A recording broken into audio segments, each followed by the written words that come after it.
नागपुर नाम कैसे पड़ा? जब हम कहानी को समझते हैं कि नाम कहाँ से आता है तो सबसे पहला रेफरेंस आता है एक छोटे से पत्थर का जो पौनी में प्राप्त हुआ था। पहले नाग नदी किस तरीके से हुआ करती थी और अब नाग नदी की ये सिचुएशन कैसे? बहुत लोग बोलते हैं कि नाग नदी में क्या रखा है, वो तो नाला है, वो तो नाला है। मैं ऐसा नहीं मानता। अगर वो नाला होता तो उसके किनारों पे मंदिर नहीं होते। टीपू सुल्तान का भी सीताबर्डी फोर्ट से कनेक्शन, तो क्या ये सच है?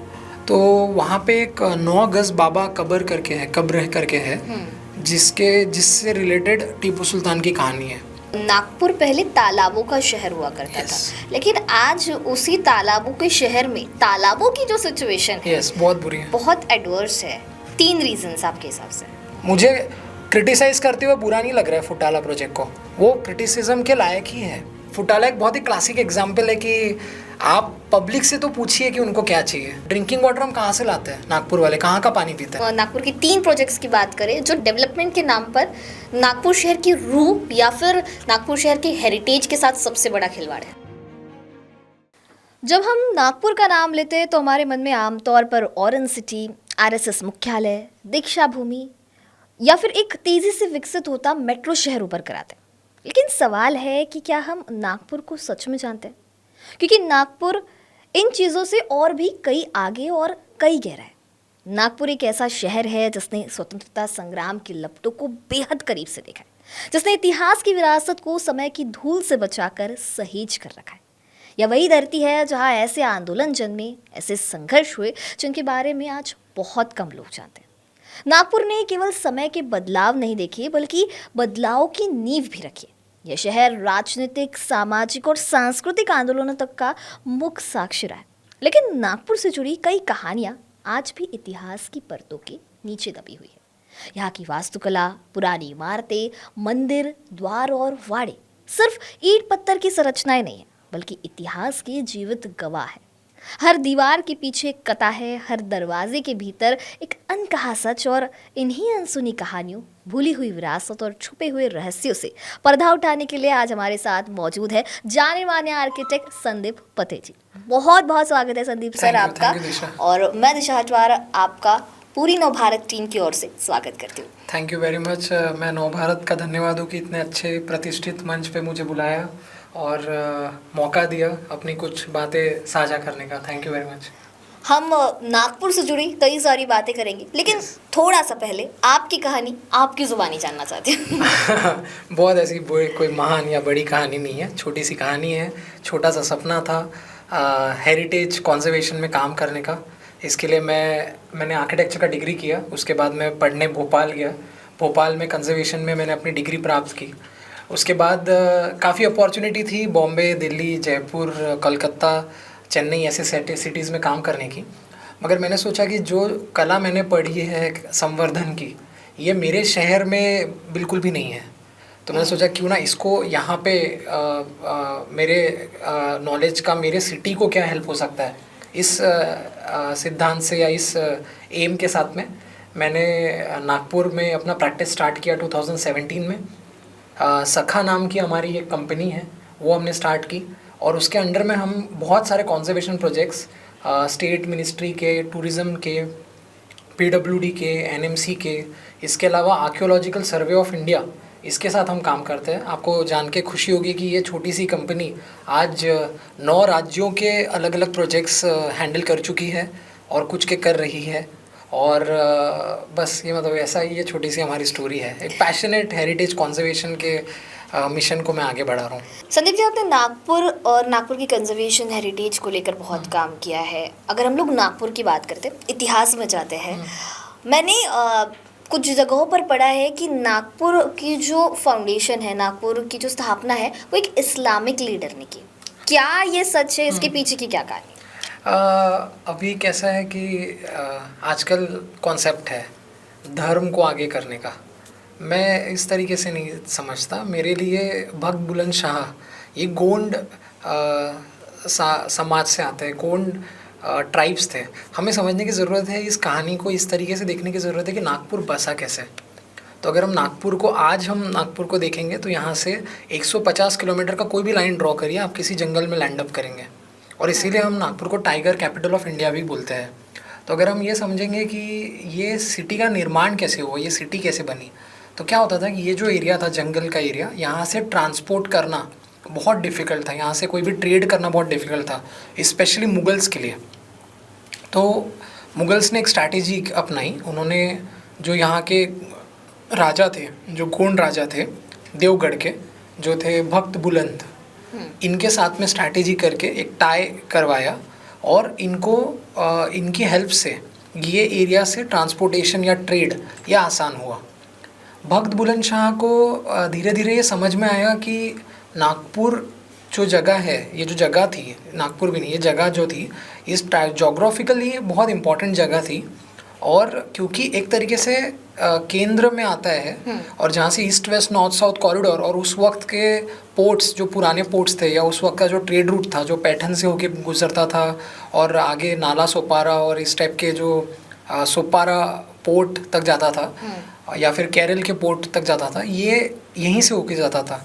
तो इस चीज़ को ध्यान में रखते हुए गोंड राजा ने नागपुर शहर को अपना कैपिटल बनाया।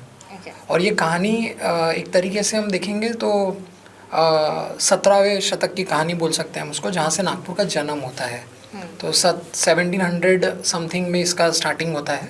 और गोंड राजा क्योंकि मुगलों के साथ टाई अप में थे, तो हो सकता है कि उन्होंने कहीं ना कहीं इन्हें बोला कि आप इस्लाम धर्म को स्वीकार करिए। मगर एक चीज़ देखने लायक है, गोंड राजा आज भी, गोंड्स जो जमात है, इनके मेन राजा है, इनके मेन इनको बहुत माना जाता है। तो मेरे को लगता है कि ऐसा कह देना कि इस्लामिक रूलर ने इसको स्टार्ट किया है, मैं इसे पर्सनल तौर पे नहीं देखना चाहूँगा। ये कुछ टाइज होते हैं, कुछ पॉलिटिकल डिप्लोमेटिकल अंडरस्टैंडिंग होती है जो उस वक्त उन्होंने की। तो ये तो खैर स्थापना की बात थी, लेकिन अगर हम लोग जिस तरीके से आपने बताया कि जब 17वीं शताब्दी में नागपुर की स्थापना हुई थी, तब ये पूरा फॉरेस्ट एरिया था, यहाँ पर कुछ भी नहीं था। तब भक्त बुलंद शाह जो गोंड राजा थे वो आए और उन्होंने जिस तरीके से सारी नागपुर की शुरुआत की, हम लोग कह सकते हैं। लेकिन नागपुर नाम कैसे पड़ा? हाँ, नागपुर के नाम के पीछे काफ़ी सारी कहानियाँ हैं। इसमें आपको अगर आप नागपुर म्यूज़ियम हमारा देखेंगे तो वहाँ पे बहुत सारे अलग अलग स्कल्पचर्स रखे हुए हैं, अलग अलग मैन्यूस्क्रिप्ट्स जो होती है, जो बेसिकली शिलान्यास जो हम बोल सकते हैं, इस तरीके से वहाँ पे रखे हुए हैं। जब हम कहानी को समझते हैं कि नाम कहाँ से आता है, तो सबसे पहला रेफरेंस आता है एक छोटे से पत्थर का जो पौनी में प्राप्त हुआ था, और वहाँ पे इस एरिया के लोगों को नागवंश या नाग से रिलेटेड ऐसा कहा गया हुआ है। दूसरी चीज़ें जो ध्यान में आती है वो है यहाँ का नाग नदी, एक छोटी सी नदी है जो बहती है एक नाग के स्वरूप में, मतलब नाग के जैसा उसका पाथवे है। तो जैसे नाग चलता है उस तरीके से ये नदी चलती है। गोंड राजा जो थे उनको ये चीज़ बहुत समझ में आई थी कि यहाँ पे कोई ऐसी बड़ी नदी नहीं है। बड़ी नदी का मतलब है जैसे वैनगंगा हो गई, जैसे वर्धा हो गई, जैसे नर्मदा हो गई। तो नागपुर से अगर हम देखेंगे तो 55 किलोमीटर 60 किलोमीटर पे कन्हान नदी है, और 180 किलोमीटर पे वैनगंगा नदी है, और थोड़ा सा आगे गए 100 किलोमीटर पे तो वर्धा नदी मिलेगी। तो नदियाँ जो है यूजुअली जैसे हम शहरों का विकास देखते हैं, गंगा नदी है, यमुना नदी है, कावेरी नदी है, इन नदियों के ऊपर जो शहर बसे हैं वो आज से 1000 साल पुराने, और 1000 साल से उनकी सभ्यताएं चलती हुई आ रही है। नागपुर हालांकि जो नया शहर है, यहाँ पे कोई ऐसी बड़ी नदी नहीं है, तो यहाँ पे नाग नदी एक छोटी नदी है। और इसके अलावा आपको दिखेंगे तालाब, नागपुर में काफ़ी तालाब है। गोरेवाड़ा, अंबाजरी, गांधी सागर जो आज हम देख रहे हैं वो छोटा सा है, बट पहले बहुत बड़ा था। सोनेगांव है, सक्करदरा है, नायक तालाब है, लेंडी तालाब है, तालाबों का शहर है नागपुर। और गोंड्स अपने साथ ये ट्रेडिशनल नॉलेज लाते हैं कि वो किस तरीके से तालाब के ज़रिए एक पूरी की पूरी सभ्यता को ज़िंदा रख सकते हैं। तो ये जो शब्द, ये जो नाम आया है, ये कहीं ना कहीं छोटी छोटी चीज़ों की वजह से आया है। जैसे मैंने आपको बोला आर्कियोलॉजिकल जो ये मिला, एंशिएंट रिमेन्स जो मिले पौनी में, वहाँ से एक पहला नाम है आ रहा है नागपुर का। दूसरा नाग नदी से भी ये नाम आ रहा है, और तीसरा ये जो जगह है ये ओवरऑल ऐसी जगह है जहाँ पे नागवंशियों का एक साम्राज्य था। तो वाकाटाका डायनेस्टी एक है, उनके वक्त में भी नाग का जिक्र है। आगे जाके देखेंगे तो ब्रिटिशर्स के इसमें भी उन्होंने नाग का जिक्र बहुत जगह पे किया है। तो कहीं ना कहीं ये स्नेक रिलेटेड ये जगह का अस्तित्व है। गोंड राजा की हम लोग जिस तरीके से बात की कर रहे हैं, तो जब वो नागपुर में है तो शुरुआती चीज़ों में अगर हम लोग डेवलपमेंट, क्योंकि उनको यूजुअली ट्राइबल और ट्राइब्स से ज़्यादा जोड़ा जाता है, फ्लोरा फौना से ज़्यादा कनेक्ट किया जाता है उनको, लेकिन जब नागपुर की डेवलपमेंट की बात करें तो उन्होंने किस तरीके से किया? तो जैसे मैंने बोला कि सबसे पहले जो इस्टेब्लिशमेंट है, आपको कोई भी चीज़ को सस्टेन करने के लिए चाहिए नेचुरल रिजर्वायर्स, सबसे इम्पोर्टेंट है पानी। तो उन्होंने सबसे पहला जो काम किया हुआ है फुटाला तालाब, अंबाझरी तालाब, गोरेवाड़ा तालाब और बाकी भी जो तालाबें हैं, उन तालाबों को एग्जिस्टेंस में रखने का सबसे पहला काम उनका है।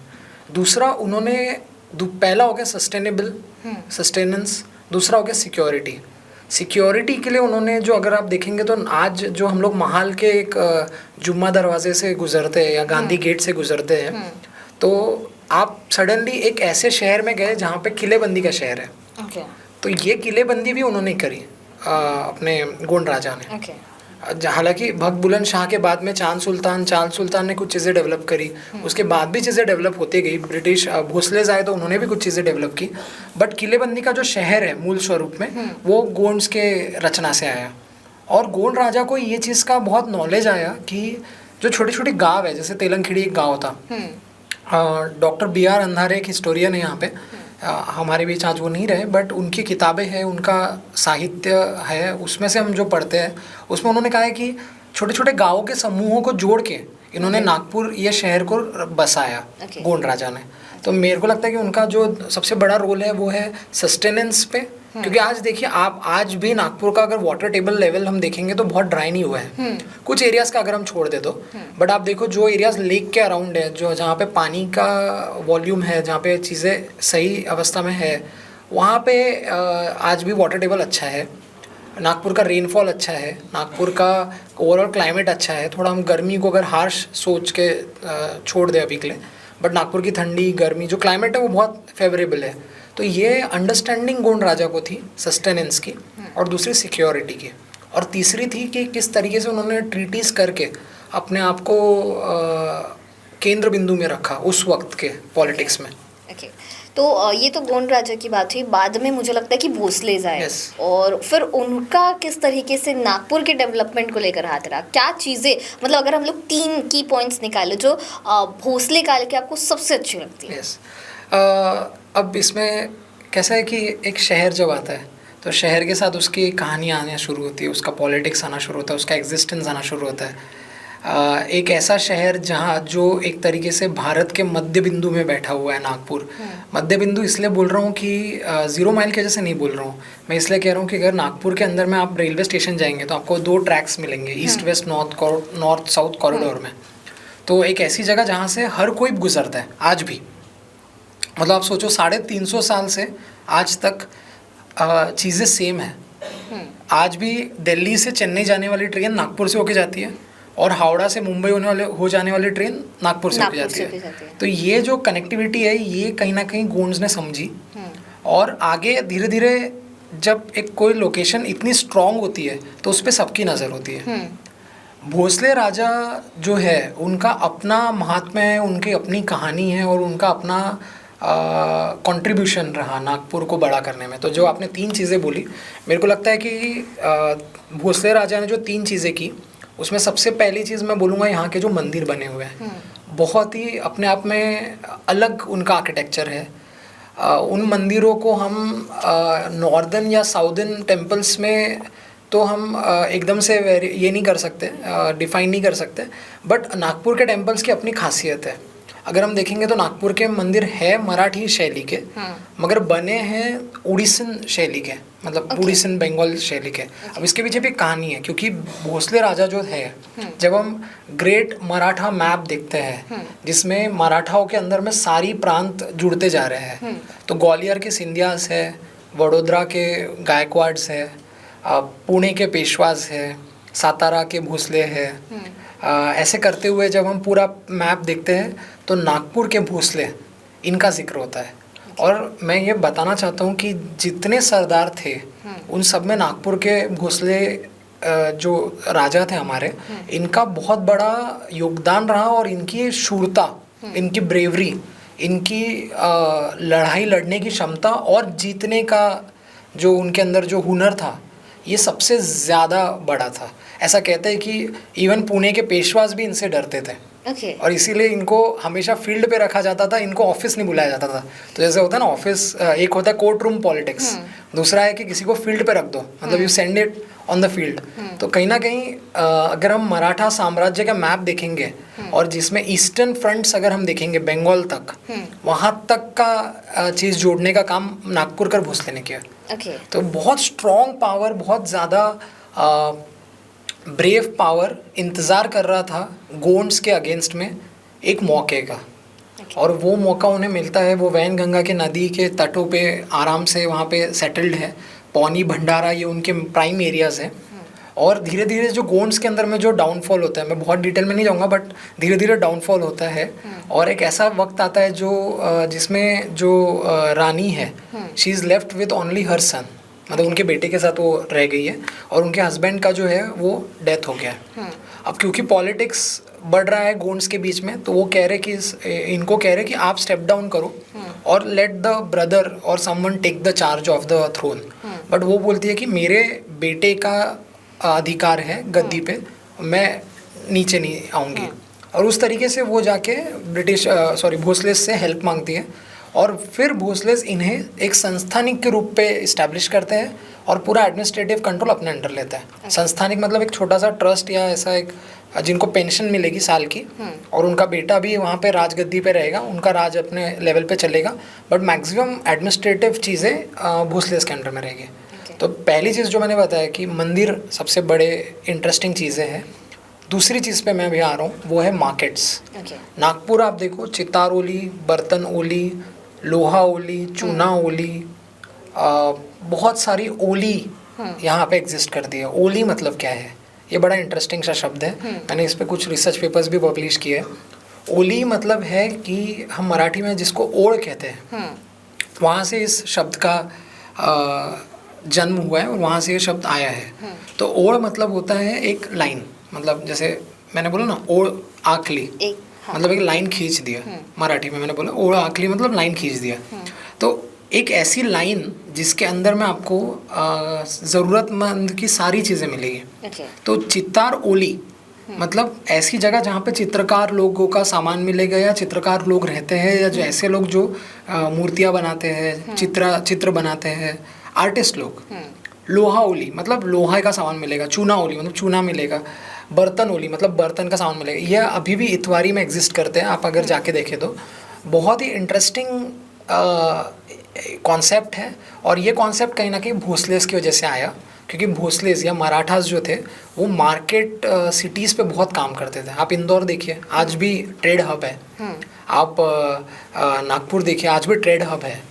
मैं मानता हूँ कि कुछ चीज़ों में हम अभी भी पीछे चले गए एक डार्क फेस की वजह से, बट कहीं ना कहीं हम आज भी अच्छी ग्रोइंग सिटी में गिनती हो रही है। तो मराठास का ये बहुत बड़ा रोल रहा है कि वो ट्रेड में बहुत काम करते हैं। और अगर मैं तीसरी चीज़ बोलूँ यहाँ की, तो तीसरी चीज़ है यहाँ की जो भोसलेस के हाथ में जब लेक्स आए, तो उन्होंने उन्हीं लेक्स को बहुत डेवलप किया।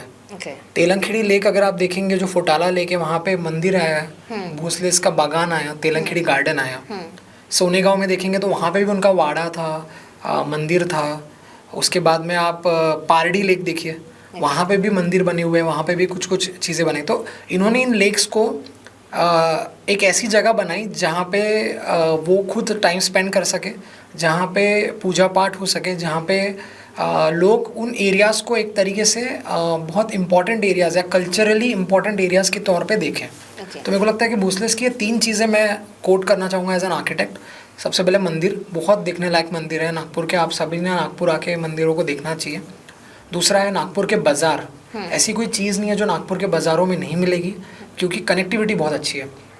और तीसरी चीज़ है जो मैंने आपको बताया, लेक फ्रंट डेवलपमेंट जो भोसलेस ने किया। तो ये तीन चीज़ों मेरे को लगता है कि काउंट होनी चाहिए। अगर हम लोग डाउनफॉल ऑफ भोसलेस के बारे में बात करें और फिर ब्रिटिशर्स की एंट्री किस तरीके से हुई? जैसे अभी भोसलेज ने टेक ओवर किया, 1732 के बाद से भोसलेज ने टेक ओवर किया। जो भोसलेज का राजपाट था वो बहुत अच्छा चल रहा था, रघुजी राजे 1, रघुजी राजे 2 अच्छा चल रहा था चीज़ें। पूरे देश में कहीं ना कहीं 1800 के बाद से ब्रिटिशर्स ने अपने मंसूबों को और पक्का किया और साम दाम दंड भेद ये सारी चीज़ों को अपना के उन्होंने हर किंगडम को डिस्टर्ब करने की कोशिश की। और जब ये पूरे देश में हो रहा था 1800 में, तो नागपुर उससे कैसे बचता। और हर जगह पे जैसे हम देखते हैं कि फैमिली के बीच में जो रंजिश होती है छोटी मोटी, वो यहाँ पे भी एग्जिस्ट करती थी। और इसी के अंदर में जो होता है वो हो जाता है एक सीताबर्डी वॉर। एक बहुत इंटरेस्टिंग चीज़ बताना चाहूँगा आप सबको कि नागपुर के अंदर में जितने बैटल्स लड़े गए हैं उन पे एक बहुत अच्छा रिसर्च पेपर है, आप सभी ने जाके पढ़ना चाहिए। एक बैटल्स ऑफ नागपुर करके है और उस रिसर्च पेपर में आपको बहुत सारी चीज़ें पता चलेगी। और उसी में अगर आप देखेंगे तो बैटल ऑफ सीताबर्डी एक बैटल है जो मेरे ख्याल से 1812 या 1814 में हुआ है, थोड़ा डेट्स में कोई याद नहीं आ रहा, बट इस बैटल के बाद से नागपुर जो था वो पूरी तरह ब्रिटिशर्स के अंडर में आता है।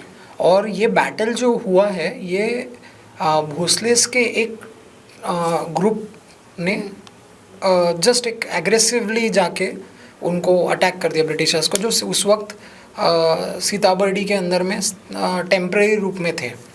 तो बाद में फिर ये सीताबर्डी फोर्ट बनता है, बाद में ब्रिटिशर्स की कॉलोनी और स्ट्रॉन्ग होती है, बाद में और चीज़ें। ब्रिटिशर्स ने सीताबर्डी फोर्ट की स्थापना की। ब्रिटिशर्स ने सीताबर्डी फोर्ट बनाया। भोसलेस के वक्त में वहाँ पे एक छोटा सा कुटिया टाइप था। तो डॉक्टर हेमंत साने जो है, जिन्होंने अपने रिसर्च पेपर्स में काफ़ी चीज़ें नागपुर के ऊपर में रिसर्च करी है और मेरे को सौभाग्य मिला उनके साथ मिलने का। और एक प्रोजेक्ट जो हमने सीताबर्डी किले में किया, जहाँ पे आप आज भी अगर सीताबर्डी किले में जाएंगे तो आपको वहाँ की जो हिस्ट्री लिखी हुई है वो हमने हेल्प करी आर्मी को लिखने के लिए। एक बहुत ही इंटीग्रेटेड प्रोजेक्ट था जिसमें हेरिटेज वॉक सर्किट को डेवलप करना था, बेंचेस और डायरेक्शन बोर्ड्स लगाने थे और हिस्ट्री को क्यूरेट करके लिखना था। तो जब ये चैलेंज हमारे सामने आया तो हमने सोचा कि इसके ऊपर में सबसे ज़्यादा काम किन्होंने किया है। तो हेमंत साने सर हैं, डॉक्टर हेमंत साने सर, उनका नाम हमें पता चला, हमने उनसे जाके मुलाकात की, उन्होंने हमको पूरी हिस्ट्री, इसके ऊपर में पूरी हिस्ट्री बताई और उन्होंने हमें इस पूरे प्रोजेक्ट में साथ रह के मदद करी। और वो इतने खुश थे कि उन्होंने जितने छोटे छोटे दस्तावेज़ थे सीताबर्डी किले से जुड़े हुए, जो उन्होंने खुद से पर्सनली कलेक्ट करे हैं, कुछ मैप्स है जो उन्होंने लंदन से लिए हुए हैं। तो मेरे को लगता है कि ऐसे ग्रेट पर्सनालिटीज़ हैं नागपुर में जिन्होंने नागपुर हिस्ट्री पे काम किया हुआ है। जैसे मैंने पहले बताया अंधारे सर, फिर बाद में हेमंत साने सर, इन लोगों ने काम किया हुआ है। तो सीताबर्डी किले की जो उन्होंने बात बताई है कि 2 टीले हैं, इन 2 टीलों में से एक टीले का पत्थर निकाल के दूसरा टीले पे किला बनाया गया है। और किले का जो आर्किटेक्चर अगर आप देखेंगे तो पूरी तरह से कॉलोनियल और यूटिलिटेरियन आर्किटेक्चर है। तो कॉलोनियल आर्किटेक्चर के अंदर में वो पूरा किला बनाया हुआ है। उस किले के वॉल के in and around dry ditch है। डिच मतलब एक छोटा सा गड्ढा है जो लोगों को और किले की दीवार को दूर रखता है। तो मतलब एक सेफ्टी प्रोवाइड करता है। और पूरा किला बसाल्ट रॉक में बना है और मतलब देखने लायक है।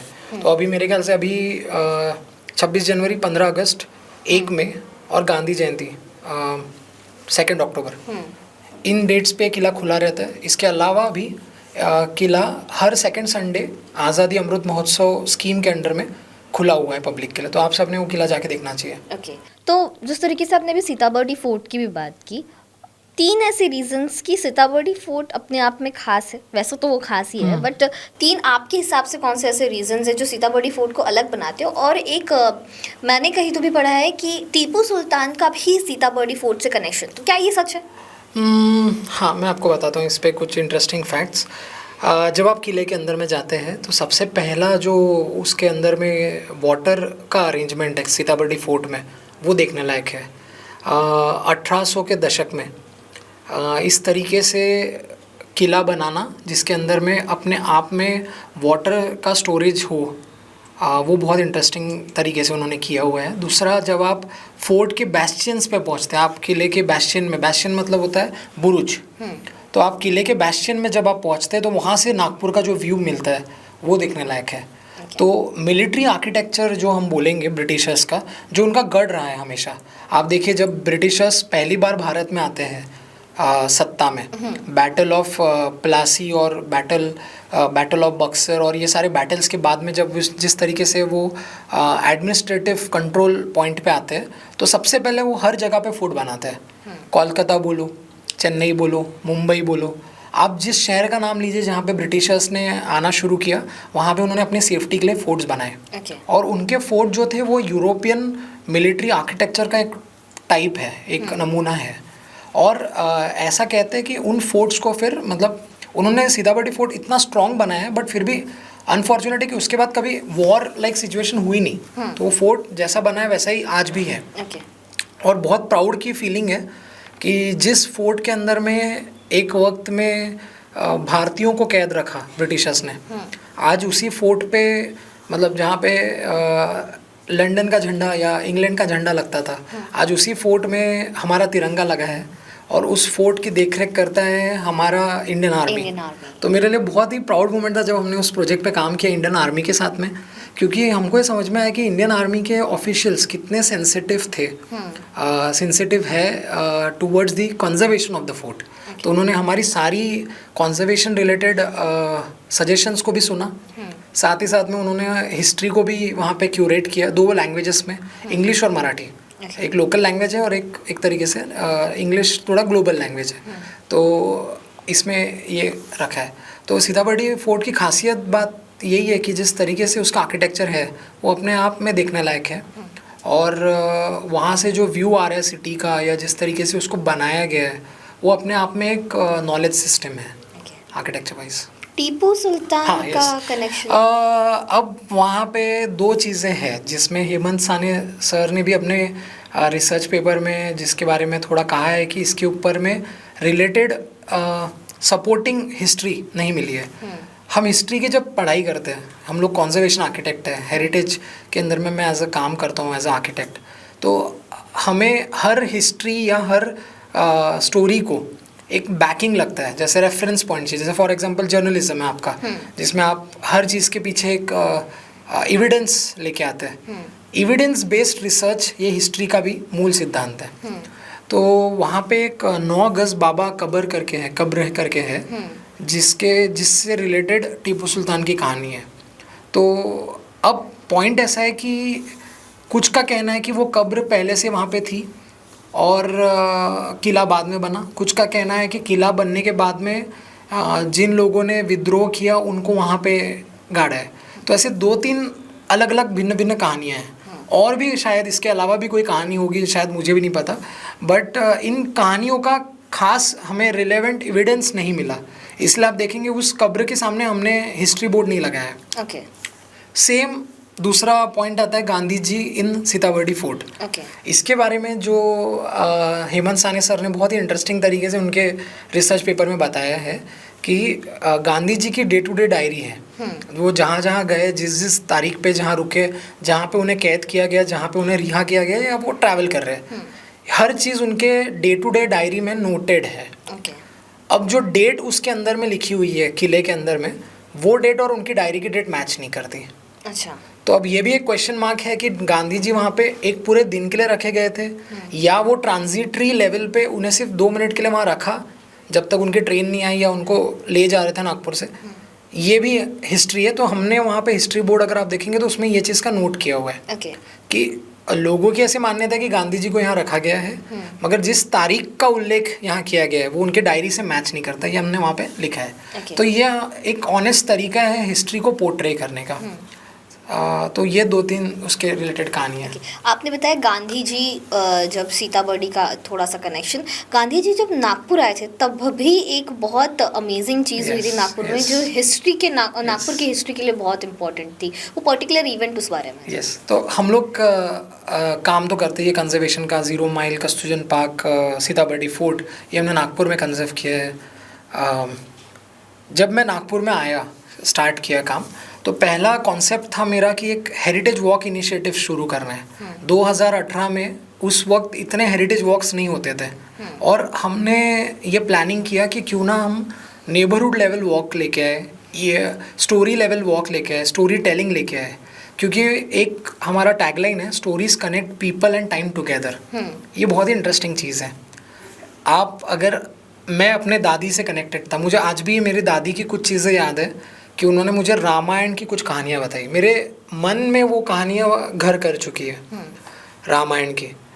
तो अब देखिए मेरी दादी आज तो मेरे बीच नहीं है, बट जब भी रामायण के कोई एक किस्सा आएगा तो मुझे तुरंत मेरी दादी का वो चित्र याद आता है जहाँ पे मुझे कहानी बता रही है और मैं बहुत छोटा सा बच्चा हूँ। तो stories connect people and time together, मतलब कहानियाँ लोगों को और समय को एक दूसरे से जोड़ती है। तो जब हमने इस पर रिसर्च करना शुरू किया कि नागपुर में कितनी कहानियाँ हैं, हमने अलग अलग एरियाज़ की कहानियाँ उठाई। इसमें मैं आ रहा हूँ अभी, गांधी जी से आपने टॉपिक निकाला है तो इस पे आ रहा हूँ मैं, गोलीबार चौक पे। 1920 का समय है और भारत में असहकार, जो चळवळ बोलते हैं हम लोग मराठी में, या असहकार आंदोलन जो है, इसका कॉन्सेप्ट पेश किया गया गांधी जी के द्वारा। असहकार आंदोलन मतलब क्या? कोई भी ऐसी चीज़ जिसको हम कॉपरेट नहीं करें उनके साथ। मतलब गांधी जी ने कहा कि ब्रिटिशर्स की जो स्कूल्स है उसमें जाना बंद कर देंगे, तो बच्चे तैयार हो गए। ब्रिटिशर्स जो चीज़ें बेच रहे अपनी दुकानों में, हम उनको नहीं खरीदेंगे, हम स्वदेशी चीज़ों को अपनाएंगे, हम नॉन कॉपरेशन मूवमेंट लेके आएंगे। क्योंकि अगर सिटीजन्स कॉपरेट ही नहीं करें तो कहीं ना कहीं जो गवर्नमेंट है उस वक्त की, ब्रिटिश राज जो है, वो कहीं ना कहीं फॉल होगा। ये कॉन्सेप्ट था। अब ये बहुत इंटरेस्टिंग चीज़ है, बहुत सारे लोगों को आज भी नहीं पता कि नॉन कॉपरेशन मूवमेंट का जो रिजोल्यूशन है, जो कांग्रेस का जो अधिवेशन था, जिस 1920 में पारडी में हुआ वो अधिवेशन, पारडी अपने नागपुर के पास में, और नागपुर के अधिवेशन में उसको माना गया। और कांग्रेस के अधिवेशन नागपुर में जब भी हुए, मतलब ये मैं गांधी जी के कांग्रेस की बात कर रहा हूँ, आज के कांग्रेस की नहीं कर रहा हूँ, आज़ादी के वक्त में जो चीज़ चल रही थी, आप देखिए ये इतना इम्पोर्टेंट था कि हमारे नागपुर में एक एरिया जिसका नाम अपने आप में कांग्रेस नगर है, वो इसी चीज़ को डिफाइन करता है। जो कांग्रेस का जो समय रहा, गांधी जी और बाकी जितने हमारे नेशनलिस्ट लीडर्स आके नागपुर में बैठ के मंथन करते हो, नागपुर जगह भी थी जहाँ पे क्रांतिकारियों ने एक से बढ़कर एक काम किया है, उस पर भी हम आएंगे। तो नॉन कॉपरेशन मूवमेंट ये नागपुर में एक्सेप्ट हुआ। इसको रखा गया था कोलकाता में, बट कोलकाता में इसको एक्सेप्ट नहीं किया, नागपुर के अधिवेशन में इसको एक्सेप्ट किया। ये एक कहानी है। अब जब एक्सेप्टेंस होता है तो एक तरीके से एक नई ऊर्जा पूरे भारत में शुरू हो जाती है कि हम ब्रिटिशर्स के कोई भी प्रोडक्ट्स का साथ नहीं देंगे। अब होता यह है कि गोलीबार चौक, अगर आप देखेंगे नागपुर में इतवारी के पास में है गोलीबार चौक, तो अग्रसेन चौक से जब सीधा जाएंगे तो गोलीबार चौक पहुंचेंगे। और गोलीबार चौक आप सबको पता है जाना जाता है साउजी खाने के लिए। तो हम लोग गोलीबार चौक में एक हेरिटेज वॉक लेते हैं हर साल 15 अगस्त में, to support, to make people remember the history of non cooperation movement. तो गोलीबार चौक अगर आप देखेंगे तो गोलीबार चौक में क्या हुआ, ब्रिटिश वाइन शॉप्स को लोकल लोगों के द्वारा तोड़ा गया। और एक अच्छी एक मतलब विरोध जैसा होता है वो दर्ज किया गया। अब इस चीज़ से ब्रिटिशर्स काफ़ी खफा थे कि इस तरीके से आउट ऑफ कंट्रोल जा रही है सिचुएशन। इस चीज़ को कंट्रोल में लाने के लिए उन्होंने एक बहुत ही क्रूअल प्लान बनाया। गोलीबार चौक में अगर आप जाएंगे तो वहाँ पे कुछ 7 से 8 नाम लिखे हुए हैं जो इस दिन से जुड़े हुए हैं। अब वो दिन क्या है, वो कहानी क्या है, उस पर आते हैं। होली का दूसरा दिन, जो होली का दूसरा दिन होता है, रंग पंचमी जो होती है, उस वक्त आप देखेंगे तो होली एक ऐसा त्यौहार है जो घरों में नहीं, सड़कों पे और चौराहों पे मनाया जाता है, सार्वजनिक तौर पे। तो उस वक्त भी ये होली का त्यौहार मना रहे थे लोग नॉर्मली।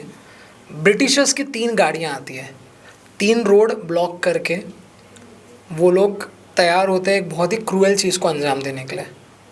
वो लोग तीनों तरफ से घेर के जो लोग होली मना रहे होते हैं उन्हें फायर करते हैं।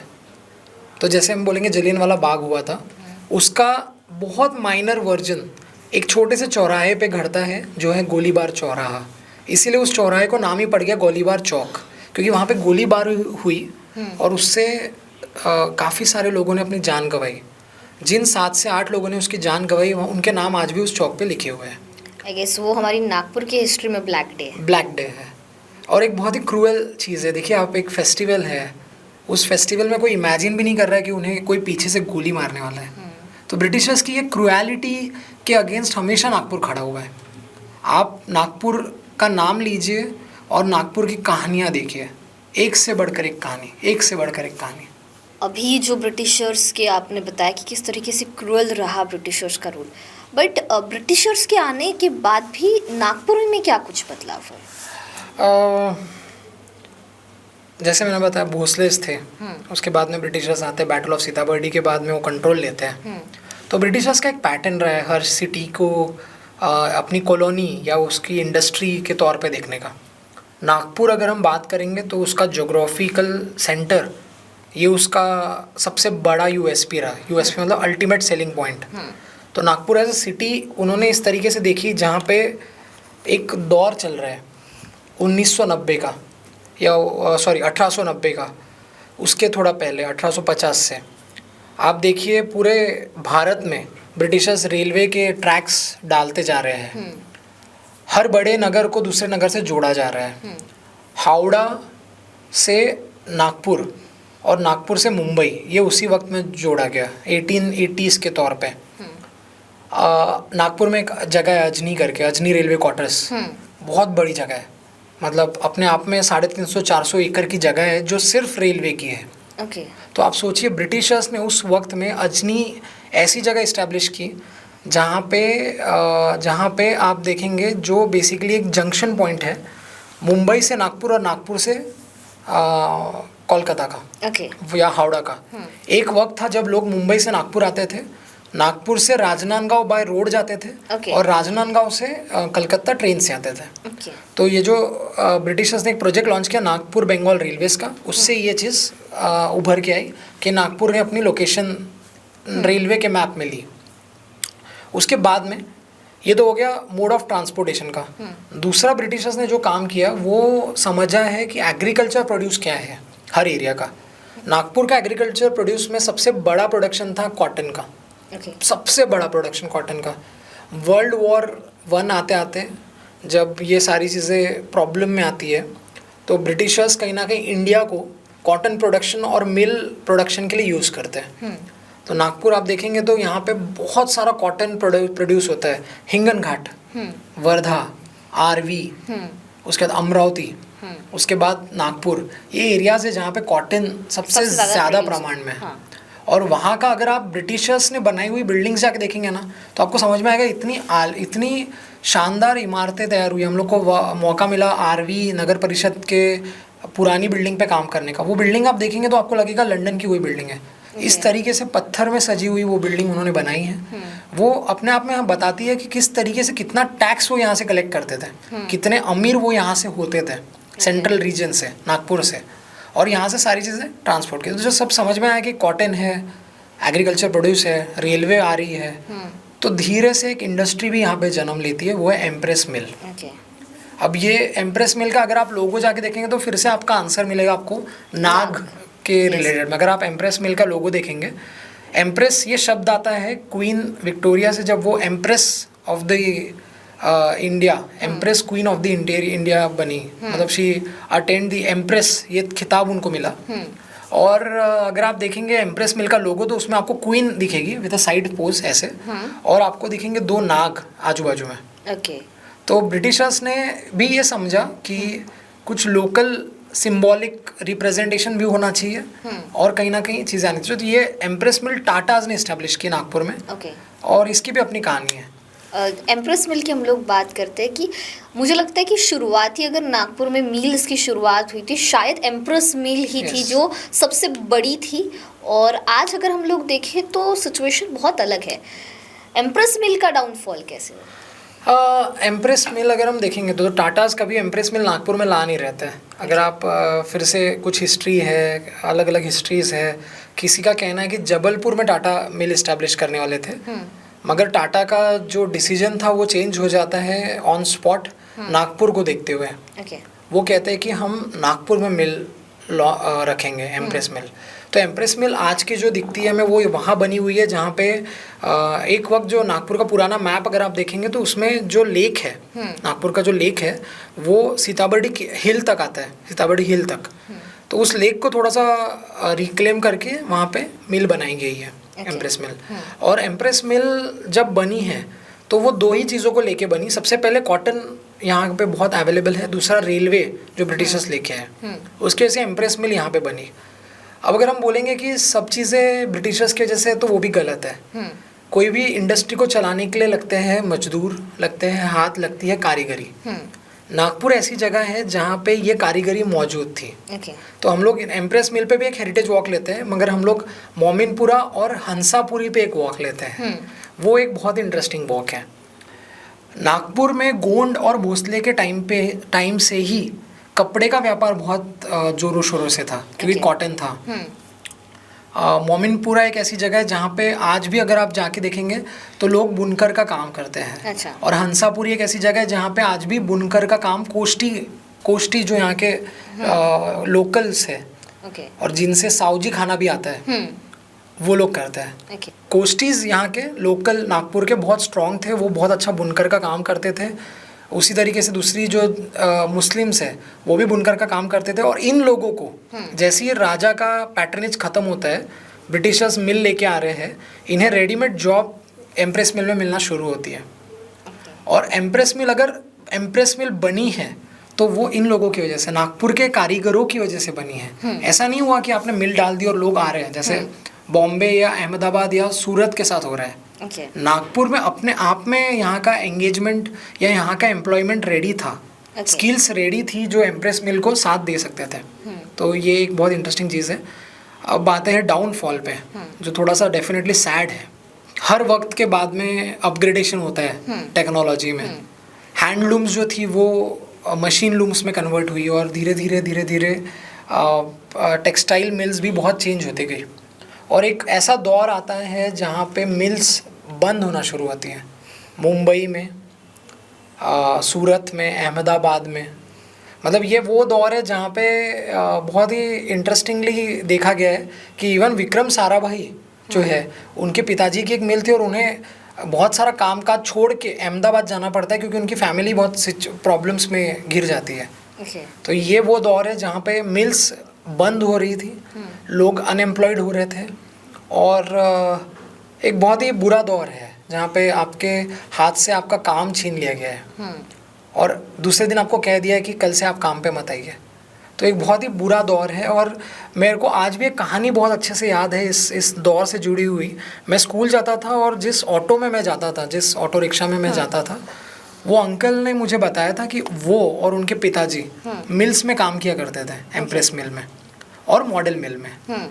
और जैसे ही मिल्स बंद होना शुरू हुई तो उनके पास कोई काम नहीं बचा, तो उन्होंने ऑटो रेंट पे लेके ऑटो चलाने का काम शुरू किया।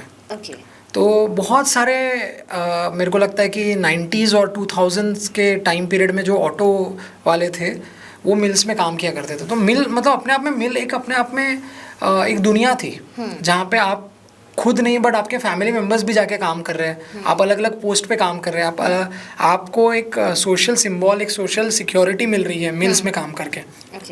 बट डेफिनेटली हर इंडस्ट्री का एक डाउनफॉल होता ही है। तो वैसा ही डाउनफॉल एम्प्रेस मिल का था। धीरे धीरे एम्प्रेस मिल बंद होते गई। बहुत सारे उसमें रीजंस हो सकते हैं, मशीन अपग्रेडेशन हो सकता है, मैनेजमेंट लेवल पे कुछ चीज़ें हो सकती है जो फेल हुई, बदलता दुनिया हो सकती है उसके पीछे, और भी बहुत सारी चीज़ें। एम्प्रेस मिल के बंद हो जाने के बाद किस तरीके से नागपुर की चीज़ें चेंज हुई है? ब्रिटिशर्स आए, ब्रिटिशर्स ने रेलवे लाई, रेलवे ने बहुत बड़ा हब बनाया नागपुर को। लोग कलकत्ता, मुंबई, चेन्नई, दिल्ली से नागपुर आते थे बिजनेस करने के लिए। बिजनेस इन द सेंस, मैं बिजनेस नहीं बोलूँगा इसको, मैं बोलूँगा ट्रेड। बिजनेस और ट्रेड में थोड़ा अंतर है। तो नागपुर में आके कपड़ा खरीदना, नागपुर में आके रॉ मटेरियल खरीदना, नागपुर में आके चीज़ें खरीद के ले जाना, ये बहुत ही इंटरेस्टिंग एक दौर था। उस दौर में डेवलप हुआ है हमारा सेंट्रल एवेन्यू। अगर आप सेंट्रल एवेन्यू को ध्यान से देखेंगे, हम लोग एक और वॉक लेते हैं सेंट्रल एवेन्यू में। सेंट्रल एवेन्यू में लाइन से होटल्स दिखेंगे आपको, लाइन से। और उन होटल्स का अपना एक खासियत है, उन हर बिल्डिंग में जो आर्किटेक्चर यूज़ हुआ है वो बहुत अलग है। हर बिल्डिंग में जो नाम लिखा हुआ है, अमर पैलेस, जैसे सेंट्रल होटल, ये जो नाम लिखा हुआ है ये आर्ट डेको स्टाइल में लिखा हुआ है और अलग स्टाइल में लिखा हुआ है। तो ये होटल जितने थे ये रेलवे, क्योंकि सेंट्रल एवेन्यू शुरू होता है रेलवे स्टेशन से, तो कोई भी इंसान आता था, रेलवे स्टेशन उतरता था, वहाँ से सेंट्रल एवेन्यू जाके होटल लेता था, रहता था और अपना बिजनेस करके वापस जाता था। तो नागपुर अपने आप में ट्रेड हब था एक वक्त में। मैं बात कर रहा हूँ 1947 के बाद से एक तरीके से 1985 तक, जब तक नागपुर अपने आप में एक बहुत अपनी बुलंदियों पे था। नागपुर 1985 से लेके 19 मेरे ख्याल से 2000 हम बोल सकते हैं 10 तक कहीं ना कहीं नागपुर पीछे छूटा है। अब वो क्यों पीछे छूटा है, उसके पीछे बहुत सारे रीजंस हैं। कुछ कहते हैं कि हमारे महाराष्ट्र में नागपुर को नहीं लेना चाहिए था। कुछ कहते हैं कि महाराष्ट्र में लीडरशिप नहीं थी जो नागपुर को ध्यान दे रही थी। जैसे आज हम लोग बड़े गर्व से कहते हैं कि हमारा चीफ मिनिस्टर जो है वो डीएफ सर, मतलब देवेंद्र फडणवीस साहब हमारे चीफ मिनिस्टर हैं और वो हमें अच्छी तरीके से रिप्रेजेंट कर रहे हैं। नितिन गडकरी साहब का नाम लेते हैं जो हमें रिप्रेजेंट कर रहे हैं। तो उस वक्त ऐसा हो सकता है कि नागपुर का रिप्रेजेंटेशन सेंट्रल लेवल पे पॉलिटिक्स में या स्टेट लेवल पे कम था। और ये कहीं ना कहीं एक डाउनफॉल था कि ये वो टाइम है जहाँ पे नागपुर में इंजीनियरिंग कॉलेजेस बने हैं, मगर इंजीनियरिंग पढ़ के सब मुंबई, पुणे या अब्रॉड सेटल हो रहे हैं। ये वो टाइम है। ये वो टाइम है जब मिहान की रचना तो की गई। आप देखिए मिहान अपने आप में बहुत बढ़िया प्रोजेक्ट है। मतलब मैं अगर मिहान को एज एन आर्किटेक्ट देखता हूँ तो मुझे मिहान बहुत पसंद है। थोड़ा सा एक्सप्लेन करता हूँ, आपने कहीं एंगल से मिहान को देखा नहीं होगा। मिहान अपनी बॉर्डर शेयर करता है 2 इंडस्ट्रियल स्टेट्स के साथ। इंडस्ट्रियल स्टेट मतलब MIDC के areas.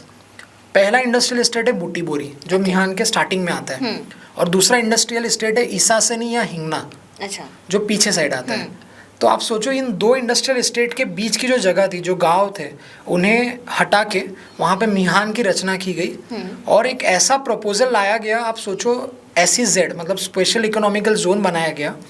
Mihan as a concept बहुत अमेजिंग है, बट मिहान एज एन एग्जीक्यूशन कहीं ना कहीं नागपुर के डार्क फेस को फिर से दर्शाता है। क्योंकि आप सोचो उसको इस तरीके से देखा गया कि वो कार्गो हब बनेगा।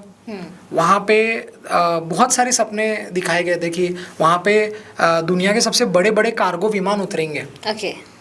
मगर मिहान आज भी स्ट्रगल कर रहा है। तो मुझे लगता है कि ये आज अगर वो स्ट्रगल कर रहा है तो इसका रीज़न कहीं ना कहीं हमारा लीडरशिप में कमी थी उस वक्त, जब हमारे पास रिप्रेजेंटेशन नहीं था।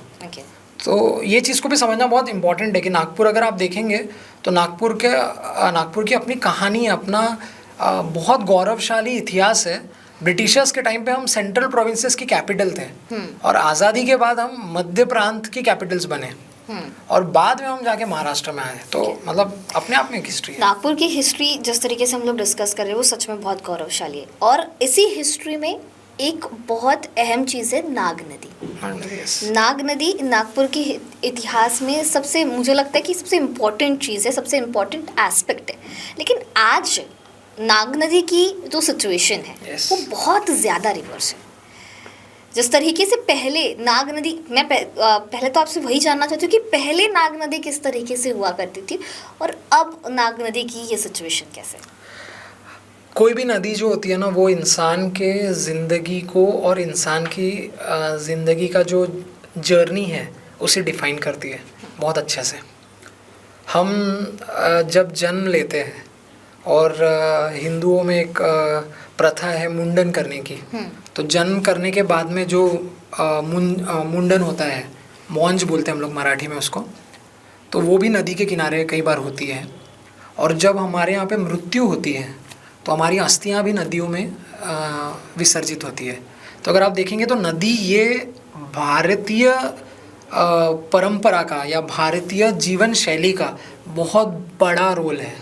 आप उसी नदी में से पानी लेके शिव जी को चढ़ाते हैं, आप उसी नदी से पानी लेके खाना पकाते हैं, आप उसी नदी से पानी लेके अपने पैरों को धो के मंदिर में जाते हैं, आप उसी नदी से पानी लेके आप सारी चीज़ें करते हैं, सिंचन करते हैं। ऐसी कोई एक्टिविटी नहीं है जिसमें पानी का रोल नहीं है। 2 मिनट भी अगर हम सोचे कि हमारी ज़िंदगी पानी के बिना एग्जिस्ट ही नहीं करती, नाग नदी नागपुर की उस कहानी का सबसे बड़ा रोल है। अगर हम देखेंगे तो बहुत लोग बोलते हैं कि नाग नदी में क्या रखा है, वो तो नाला है, वो तो नाला है। मैं ऐसा नहीं मानता। अगर वो नाला होता तो उसके किनारों पे मंदिर नहीं होते।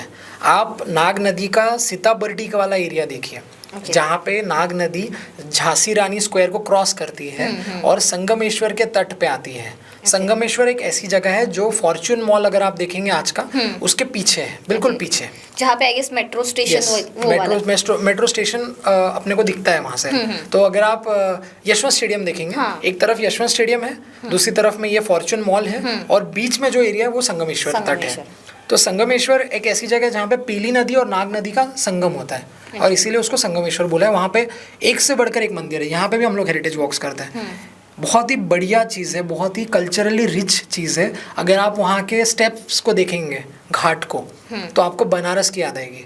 मैं नहीं कहूँगा इतने खूबसूरत है, बहुत ड्रामेटाइज नहीं करूँगा, बहुत रोमांटिक एंगल नहीं ले जाऊँगा, मगर कहीं ना कहीं आप ये समझिए कि वहाँ पे लोग बहुत सारी अच्छी रिचुअल्स, कल्चरल रिचुअल्स करते थे।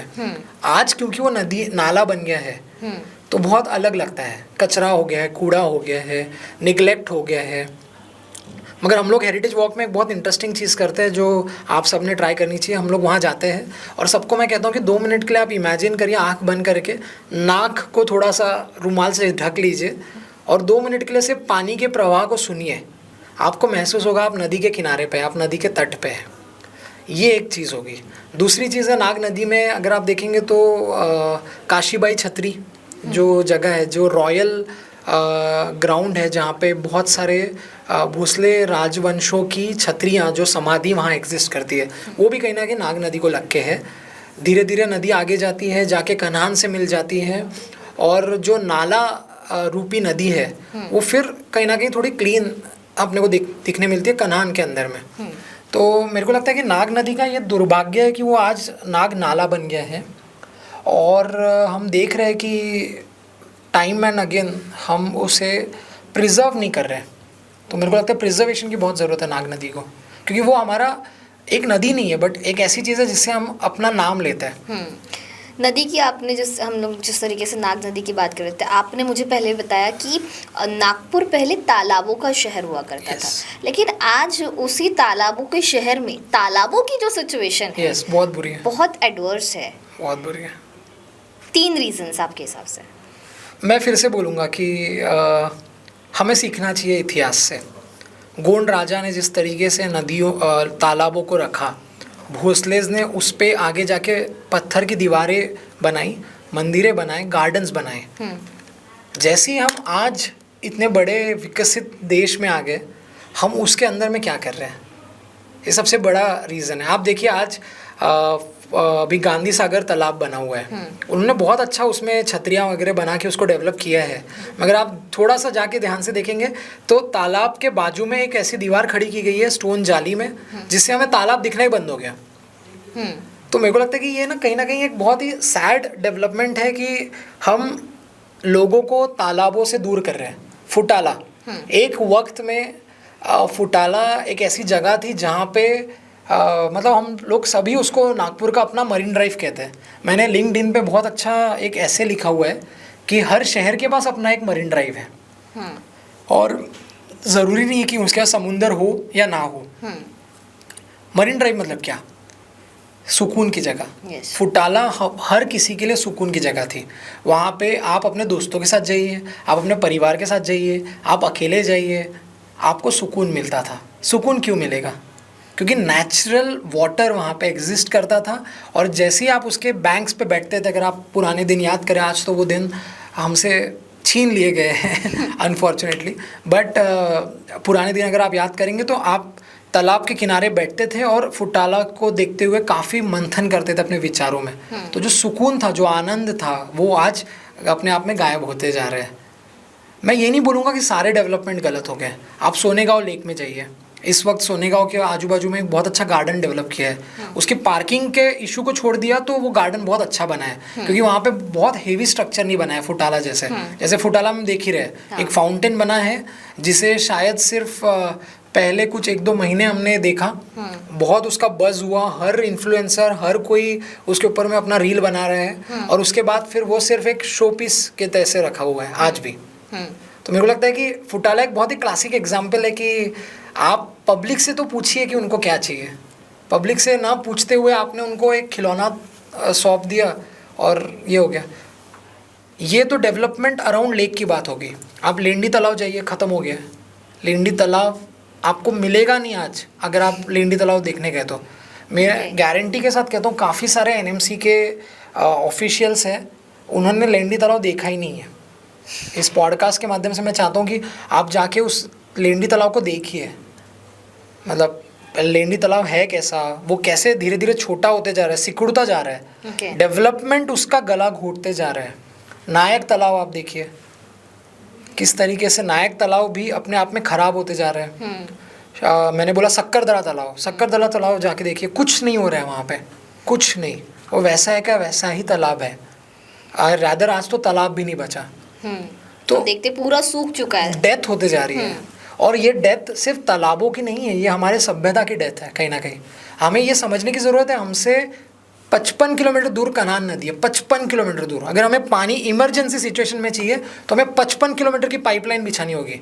हमने ड्रिंकिंग वाटर हम कहाँ से लाते हैं, नागपुर वाले कहाँ का पानी पीते हैं, इसका जवाब किसी के पास नहीं है।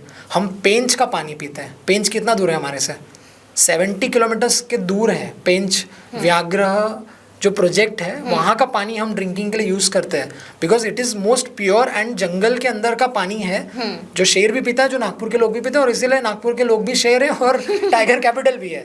बट अगर आप ये समझेंगे तो बहुत दूर से हम पानी ला रहे हैं अपने लिए। पानी एक बहुत बड़ी समस्या हो सकती है अगर हम इन लेक्स को रिवाइव नहीं करें कल के डेट में। तो लेक्स का कंजर्वेशन, लेक्स का रिवाइवल, ये हमारा सेकेंड मिशन है जिसके लिए मैं बहुत ज़्यादा काम करता हूँ। मुझे क्रिटिसाइज़ करते हुए बुरा नहीं लग रहा है फुटाला प्रोजेक्ट को, वो क्रिटिसिज्म के लायक ही है।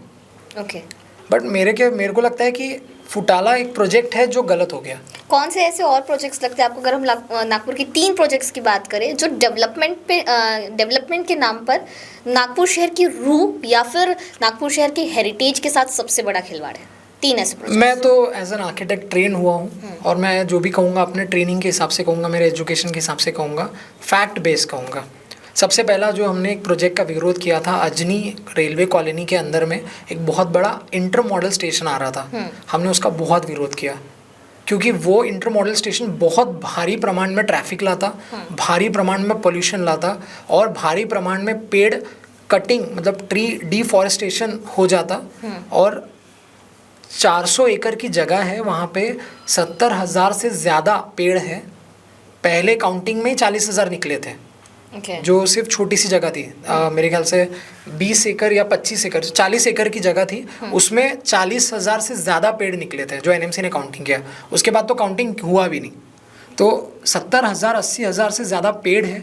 इस प्रोजेक्ट को हमने बहुत शालीनता से, बहुत फैक्ट बेस इसकी टक्कर दिया। तो ये एक प्रोजेक्ट था जो मतलब बिल्कुल नागपुर की ऐसी तैसी करता था। क्योंकि हमें ये समझने की ज़रूरत है, हमारे लिए ग्रीन पॉकेट सबसे इम्पोर्टेंट है। और हम ग्रीन सिटी है, ग्रीन सिटी है। हम ऐसी सिटी है, हम ग्रीन सिटी है, हम पावर सिटी है।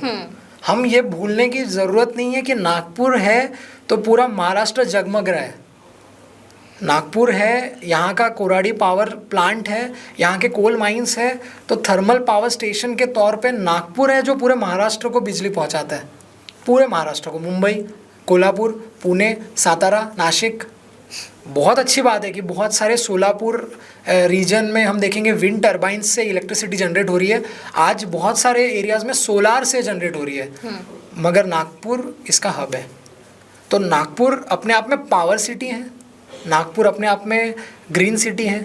तो आज अगर हम ये जंगलों को ख़त्म करते हुए चलेंगे जो अर्बन फॉरेस्ट है, तो हम कहीं पे हमारी तबीयत ख़राब कर रहे हैं, अपनी तबीयत ख़राब कर रहे हैं, हमारे आने वाली पीढ़ी की तबीयत ख़राब कर रहे हैं। तो इस पे हमें काम करने की ज़रूरत है। पहला ये चीज़ है कि अर्बन फॉरेस्ट के साथ मत खेलिए, फिर वो तेलंगखेड़ी हो, फिर वो सोनेगांव हो, फिर वो अजनी हो, या फिर मेडिकल कॉलोनी का कुछ भाग हो। कोई भी ग्रीन एरिया हमारे लिए ग्रीन पॉकेट का काम करता है, हमसे पोल्यूशन को दूर रखता है। AQI की बात करते हैं हम लोग, AQI की। मुंबई में AQI 300 पार है, दिल्ली में AQI 400 पार है, नागपुर में AQI आज 200 पार जा रहा है। क्या रीज़न है? सेकंड चीज़ जो मैं बोलूँगा, फ्लाईओवर्स नागपुर के। आप रोड की क्षमता तो हैंडल नहीं कर रहे हो तो उसके ऊपर एक और फ्लाईओवर डाल दे रहे हो, उसके ऊपर एक और मेट्रो डाल दे रहे हो। तो मेरे को लगता है कि मेट्रो प्रोजेक्ट बहुत अच्छा प्रोजेक्ट है, मैं अप्रिशिएट करता हूँ, क्योंकि नागपुर में पब्लिक ट्रांसपोर्ट के नाम पे कुछ नहीं था। मैं बहुत अप्रिशिएट करता हूँ कि आज हम लोग बहुत सारी ई बसेस चला रहे हैं। आज हमारी बसेस की संख्या भी डबल हुई है। आज हमने मेट्रो को इस तरीके से एक्विप किया हुआ है कि पूरा मेट्रो सोलार एनर्जी पे चल रहा है, मगर फिर आप उसको कॉन्ट्राडिक्टरी कर रहे हो फ्लाईओवर पे फ्लाईओवर डाल के। आप लोगों को अपॉर्चुनिटी दे रहे हो 1 कार 1 पर्सन। मेरे को लगता है ये बहुत गलत चीज़ है। नागपुर के लोगों ने सीखना है कि ज़रूरत है कि हमारा शहर बहुत छोटा सा है। अगर हमारे शहर के हर गली में बस जा रही है तो हम एक कार के अंदर में एक आदमी क्यों ट्रैवल कर रहे हैं? क्यों हम अननेसेसरी अपना पोल्यूशन लेवल बढ़ा रहे हैं? हम बहुत छोटी सिटी है, जिसे इस छोटे सिटी से प्रॉब्लम था वो सिटी छोड़ के चला गया है, उसकी बात नहीं करेंगे हम। मगर हमें सिटी में रहना बहुत अच्छा लगता है, हमें सुकून की ज़िंदगी अच्छी लगती है, हमें धूप चाहिए। मैं देखता हूँ कितनी सारी बड़ी बड़ी सिटीज़ में मैं जाता हूँ, धूप देखने नहीं मिलती है। नागपुर में आप बालकनी में बैठिए, धूप से अपने आप को सेक सकते हैं, कितना मस्त एक अलग अनुभव है। नागपुर के गार्डन्स। तो जो तीसरी चीज़ मेरे को लगती है, जो एक बोला मैंने अर्बन फॉरेस्ट, दूसरी मैंने बोला फ्लाईओवर्स, तीसरी चीज़ मुझे लगती है कि इस वक्त नागपुर को बहुत मेजर अपग्रेडेशन की ज़रूरत है उसके एयरपोर्ट को लेके। नागपुर सेंटर में आज भी हमारे एयरपोर्ट उतना अपग्रेड नहीं हुआ है, तो मेरे को लगता है कि नागपुर के एयरपोर्ट को और नागपुर की कनेक्टिविटी को और बूस्ट करना है। हम डेफिनेटली बहुत अच्छा कर रहे हैं। नागपुर से बहुत सारी अच्छी रेलवे लॉन्च हुई है, वंदे भारत लॉन्च हुई है, और जब तक हमारा रिप्रेजेंटेशन पार्लियामेंट में गडकरी साहब देख रहे हैं और हमारा रिप्रेजेंटेशन फडणवीस साहब देख रहे हैं अपने पार्लियामेंट अपना असेंबली में, तो तब तक हम बहुत श्योर हूँ मैं कि हम अच्छे पाथ पे हैं।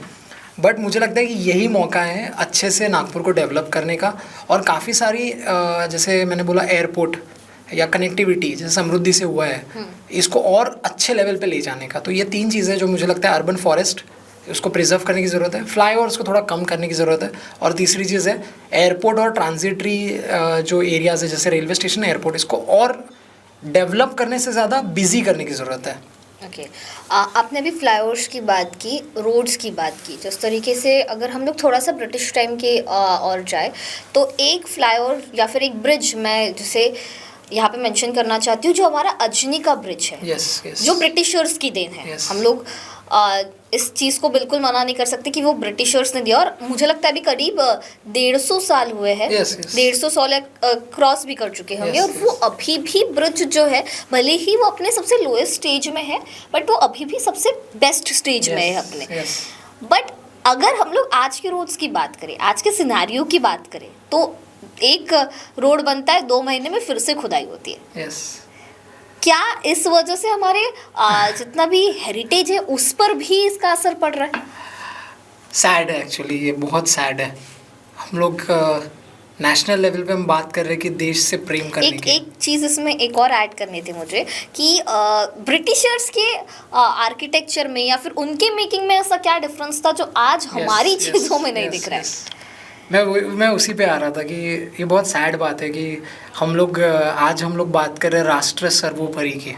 मोदी साहब हमारे प्राइम मिनिस्टर हैं, और मेरे को लगता है कि जितना वो भारत के प्रेम के बारे में, मातृभूमि के प्रेम के बारे में जितना वो बात करते हैं, या फिर हम अगर बोलेंगे नागपुर ऐसी जगह है जहाँ पे आरएसएस का जन्म होता है, जो ऐसा ऑर्गेनाइजेशन है जो सिर्फ भारत माता के इर्द गिर्द उसके मोहब्बत, उसके प्रेम, उसको समर्पित एक ऐसा ऑर्गेनाइजेशन है जो नागपुर में जन्मा। तो इस दौर में है जहाँ पे हम देश प्रेम की बात कर रहे हैं, हम भारत भूमि की बात कर रहे हैं, हम कितने कटिबद्ध, कितने किस तरीके से हम डेडिकेटेड है टुवर्ड्स आवर कंट्री, इसकी बात कर रहे हैं आज। और दूसरी तरफ हम देख रहे हैं कि एक रोड बनता है, फिर वो खुदता है, फिर वो रोड बनता है, फिर वो टूटता है, फिर वो रोड बनता है। बहुत सैड है। सीमेंट रोड बना, उसके बाजू में तुरंत पेवर ब्लॉक्स लगे, तुरंत दूसरे दिन सारे पेवर ब्लॉक निकले, एक बड़ा सा पाइपलाइन डाला। ये नरेंद्र नगर की बात बता रहा हूँ जहाँ मैं रहता हूँ। नरेंद्र नगर का अंडरपास, वो तो एक लेबोरेटरी है, वो रास्ता बचा ही नहीं है। वहाँ पे कुछ ना कुछ काम चलते रहता है, और जब काम नहीं चलता है तो पानी भरा रहता है। तो ये उसको फिर से वो लोग ठीक करने की कोशिश कर रहे हैं इस वक्त। बट कहीं ना कहीं मुझे लगता है कि हम इंटीग्रेटेड अप्रोच में आज भी पीछे है। इंटीग्रेटेड अप्रोच बहुत इंपॉर्टेंट चीज़ है जो शायद हमने ब्रिटिशर्स से सीखनी चाहिए। और दूसरी चीज़ है लॉयल्टी, और तीसरी चीज़ है करप्शन फ्री। ब्रिटिशर्स यहाँ पे जो काम कर रहे होंगे उन्होंने इतना परफेक्ट काम क्यों किया जो आज 300 साल 200 साल तक टिका। आपने बोला अजनी ब्रिज, अजनी ब्रिज आज भी देखिए उसी तरीके से है खड़ा जैसे वो पहले था। उसका एक ही रीज़न है, अगर आप अजनी ब्रिज से नीचे उतर के थोड़ा सा ध्यान से देखेंगे तो आपको स्टोन से बना हुआ आर्च और स्टोन से बना हुआ ब्रिज दिखेगा, बसाल्ट पत्थरों से। कोई बहुत केबल ब्रिज या मॉडर्न ब्रिज नहीं है वो, मगर उस ब्रिज की कैपेसिटी आप सोचिए कितना स्ट्रॉन्ग है कि इतने कारों को, इतने गाड़ियों को रोज हैंडल करती है। और वो ब्रिज एक तरीके से कनेक्टिंग कॉरिडोर है फ्रॉम ईस्ट टू वेस्ट, पुलिया पार का नागपुर और पुलिया के इस तरफ का नागपुर, जो हम लोग हमेशा कहते हैं। ब्रिटिशर्स के वक्त पे शायद वो लोग भले क्रूएल थे, मगर मेरे को लगता है हर बुरे इंसान से कुछ अच्छा ही सीखिए। तो मैं ब्रिटिशर्स से सीखता हूँ लॉयल्टी। वो अपने रानी को लेके इतने लॉयल थे कि कहीं ना कहीं कोई भी काम अगर होता था तो वो 100% क्वालिटी के साथ काम होता था। तो ये लॉयल्टी एक चीज़ है जो ब्रिटिशर्स से सीखनी चाहिए। और दूसरी चीज़ थी इंटीग्रेशन। उन्होंने हमेशा इंटीग्रेटेड अप्रोच रखा। ब्रिटिश ऑफिसर को इंजीनियरिंग का नॉलेज था, डिफेंस का नॉलेज था, उसे हर चीज़ का नॉलेज था, एडमिनिस्ट्रेशन का भी नॉलेज था। और यही नॉलेज बहुत काम में आया उनको इंटीग्रेटेड अप्रोच रखने में। अगर वो कोई भी ब्रिज बनाते थे तो उसमें इंजीनियरिंग का ध्यान रखते थे, उसमें लोकल मटेरियल्स का ध्यान रखते थे, और उसके बाद आगे जाके जो भी मतलब उसका जो एडमिनिस्ट्रेटिव लेवल डिसीजन है वो भी बहुत अच्छे से लेते थे। मैं ये कह के मैं ये नहीं बोल रहा हूँ कि ब्रिटिशर्स बहुत सही थे, वो गलत ही थे। उन्होंने हज़ार तरीके से भारतीयों को तकलीफ़ दी है। मैं खुद एक ऐसे परिवार से आता हूँ जहाँ पे मेरे पुरखों ने स्वतंत्रता के संग्राम में पार्ट लिया। मेरे दादाजी, मेरी दादी, वो अपने वक्त की कहानियाँ सुनाते थे हमें, किस तरीके से उन्होंने आज़ाद होते हुए भारत को देखा। हम सबके लिए वो बहुत ज़्यादा गौरवशाली दिन है आज़ाद होना। ब्रिटिशर्स को विदा करना, ब्रिटिशर्स को खदेड़ देना, ये हमारे लिए, बट मेरे को लगता है कि कुछ अच्छी चीज़ें थी जो उनसे सीखनी चाहिए। इंटीग्रेटेड अप्रोच एक पहली चीज़ है। दूसरा चीज़ है कि आप लॉयल रहिए। आज हमारे कितने कॉन्ट्रैक्टर्स हैं जो लॉयल है। कितना बड़ा जोक है, देखिए वो पुणे का एक रोड की बात होती है जो एक ही कॉन्ट्रैक्टर कंपनी को दिया गया, आज तक वो रोड को एक खड्डा नहीं हुआ है। वो आजकल रील्स में बड़ा चल रहा है कि एक रोड है जिसको आज भी खड्डा नहीं हुआ है, और वो कॉन्ट्रैक्टर कंपनी को उसके बाद काम ही नहीं मिला। तो ये मतलब कहीं ना कहीं हमें बताता है कि हम कितने करप्ट हैं, हम कितने ज़्यादा ऐसे समाज में रह रहे हैं जहाँ पे हम इंटीग्रेशन करप्शन के लिए ला रहे हैं। तू भी मेरा सीक्रेट मत बता, मैं भी तेरा सीक्रेट नहीं बताऊँ, हम दोनों भाई भाई। ये इंटीग्रेशन हम ला रहे हैं, जबकि हमें इंटीग्रेशन ये लाना है कि तुझे इस तरीके से काम करना है कि हमने स्पेंड किए हुए 100 करोड़, ये 100 करोड़ का एक एक अमाउंट जो गवर्नमेंट के पास आया है वो एक एक मेहनत करके आया है। एक सड़क पे काम करने वाला कामगार अगर अपने सैलरी में से TDS कटवा के सरकार को 10% जमा कर रहा है, झाड़ू लगाने वाला, तो वो अपना कंट्रीब्यूशन कर रहा है टुवर्ड्स नेशन बिल्डिंग। एक बिजनेसमैन अगर करोड़ों की डील कर रहा है, उस पर GST पे कर रहा है, तो वो गवर्नमेंट को, सिटी को, अपने कंट्री को कंट्रीब्यूट कर रहा है। हम हमारा टैक्स का पैसा जमा कराते हैं भारत के प्रेम के खातिर, और उसी पैसों से फिर जब हमको समझ में आता है करप्शन हुआ है तो हम कितने आहत हो जाते हैं, हम कितने बुरा फील करते हैं। तो ये इंटीग्रेशन मेरे को लगता है हम लोग को लाने की ज़रूरत है। हमें समझने की ज़रूरत है कि हम अगर किसी के पैसे को इस्तेमाल कर रहे हैं। मैं एज एन आर्किटेक्ट हूँ, मैं जब कोई प्रोजेक्ट में काम करता हूँ गवर्नमेंट के लिए या किसी प्राइवेट पर्सन के लिए, तो मैं कोशिश करता हूँ कि अगर वो मुझे 1 लाख का काम दे रहे हैं तो वो 1 लाख का मैं मतलब 10 रुपये तक का सोचूं उसके बारे में। और गवर्नमेंट के अगर हम 10 करोड़ का प्रोजेक्ट कर रहे हैं तो हम 10 रुपये तक का सोचे उस प्रोजेक्ट के एस्टिमेशन में भी। बहुत मेहनत लगता है, ये एस्टिमेशंस ऐसे हवा में नहीं बन जाते। ब्रिटिशर्स की बात आपने की, हम लोग जिस तरीके से कर रहे हैं ब्रिटिशर्स के टाइम पे चर्च या फिर हम लोग हेरिटेज के हिसाब से भी देखिए चीज़ें, कुछ चीज़ें जो है वो बहुत अच्छी डेवलप हो गई है। यस ब्रिटिशर्स ने एक बहुत अच्छी चीज़ लाई है नागपुर में, जो है नागपुर का एजुकेशन सिस्टम। नागपुर में बड़ी बड़ी यूनिवर्सिटीज़ बनी। एग्रीकल्चर यूनिवर्सिटी जो है नागपुर की वो देखने लायक है, जिसे विक्टोरियन इंस्टीट्यूट भी कहा गया। विक्टोरियन इंस्टीट्यूट ऑफ टेक्नोलॉजी है शायद पहले उसका नाम, बाद में वो कृषि महाविद्यालय बना। नागपुर यूनिवर्सिटी है जो आज राष्ट्रीय संत तुकडोजी महाराज के नाम से जानी जाती है। नागपुर जीएमसी है, गवर्नमेंट मेडिकल कॉलेज, जो आज भी टॉप मेडिकल कॉलेजेस में एक है। नागपुर का मेयो हॉस्पिटल है। नागपुर में काफ़ी सारी और ऐसी ऑर्गेनाइजेशंस ब्रिटिशर्स ने लाई। आप मानेंगे नहीं, एक वॉक हम लोग लेते हैं सेमिनरी हिल्स पे, साइकिल के साथ हम लोग वो वॉक लेते हैं। आपको साइकिल लेके आनी होती है और हमारे साथ चलना होता है। सेमिनरी हिल्स अपने आप में एक ऐसा पहाड़ है जहाँ पे सिर्फ और सिर्फ स्कूल्स, हॉस्टल्स और एजुकेशन इंस्टीट्यूट्स एग्जिस्ट करते हैं। और ये जो टर्म है सेमिनरी, ये डिफाइन करता है एक ऐसी जगह जहाँ पे एजुकेशन हब है एक तरीके से। तो ये ब्रिटिशर्स ने लाया। नागपुर का इंफ्रास्ट्रक्चर ब्रिटिशर्स ने बहुत अच्छा किया। असेंबली हमारे पास है, आज भी हम लोग विंटर असेंबली करते हैं नागपुर के अंदर में। नागपुर पैक्ट जब साइन किया गया तब बोला गया कि नागपुर में एक पूरी की पूरी अधिवेशन लिया जाएगा। नागपुर आएंगे सीएम, डेप्यूटी सीएम, पूरा का पूरा जत्था नागपुर आके हर साल मंथन करता है कि किस तरीके से हम eastern fronts of Maharashtra develop करें। हम मराठवाड़ा, नागपुर, ये जो दुर्मिल भाग है, उत्तर महाराष्ट्र जो है, इन दुर्मिल भागों में जो लोगों की समस्या है जो मुंबई तक नहीं पहुंच सकती, तो बहुत बार मुंबई उठ के नागपुर आता है ये समस्या जानने के लिए। तो ये नागपुर की खासियत है असेंबली। आपको बहुत आश्चर्य होगा कि नागपुर में एक सौदामिनी बंगलो है, जो एकलौता ऐसा घर है चीफ जस्टिस ऑफ इंडिया का। जहाँ दिल्ली में चीफ जस्टिस ऑफ इंडिया बनता है तो इस घर में भी उसका नाम लगता है। तो it's an official residence of chief justice of India, Saudamini bungalow. Collector bungalow के बिल्कुल अपोजिट है। तो मेरे को नहीं पता इंडिया में और कहाँ पे ऐसा घर है जो official residence of chief justice भी है। गवर्नर हाउस है, सीएम बंगलो है, बहुत सारी और इंफ्रास्ट्रक्चर है जो नागपुर में एग्जिस्ट करता है और वो ब्रिटिशर्स की देन है डेफिनेटली। और चर्चेस के बारे में अगर हम चर्चेस में बहुत सारे चर्चेस हैं जो उसमें सदर एरिया है। सदर एरिया में 2-3 चर्चेस ऐसे हैं। एक सबसे पुराना चर्च है 1840 चर्च, जो कस्तूजन पार्क के सामने में है। दूसरा चर्च पुराने VCA स्टेडियम को लग के जो चर्च है कैथेड्रल, वो वहाँ पे है। और सदर एरिया में और 2-3 चर्चेस हैं जो अपने अपने वक्त में बने हुए हैं और आज भी आइकॉनिक हेरिटेज स्ट्रक्चर है। हम लोग दिसंबर में एक वॉक लेते हैं क्रिसमस के टाइम पे, जो हमारे सदर के बंगलोज और चर्चेस को कवर करता है। तो ये बेसिकली वो एरिया है जहाँ पे ब्रिटिशर्स की कॉलोनी थी, लोग रहते थे वहाँ पे, ब्रिटिश ऑफिसर्स रहते थे वहाँ पे, उस तरीके से। तो वहाँ पे हम लोग बेसिक पूरा जिस तरीके से ब्रिटिशर्स रहते हैं उनका झलक वहाँ पे देखने को मिलता है, उनका कल्चर देखने मिलता है। बाद में भी ब्रिटिश जाने के बाद में भी इन एरियाज में बहुत सारा डेवलपमेंट होता है। आर्ट डेको आर्किटेक्चर है, जो सिनेमा हॉल्स है वो देखने लायक है, सिनेमा थिएटर्स देखने लायक है। कई सारे सिनेमा हॉल आज हम लोग गवा चुके हैं, जैसे सुदामा है, वो चला गया है। तो वो आइकॉनिक था नागपुर का, इसीलिए वो बिल्डिंग को भी आइकॉनिक सुदामा नाम दिया उन्होंने। बहुत अच्छी बात है। कस्तूरजन पार्क की हमने बात की थी। कस्तूरजन पार्क अगर हम लोग बोले तो यूजुअली लोगों को रावण दहन याद आता है, बट कस्तूरजन पार्क की एक बहुत अमेजिंग हिस्ट्री रही है नागपुर के इतिहास में।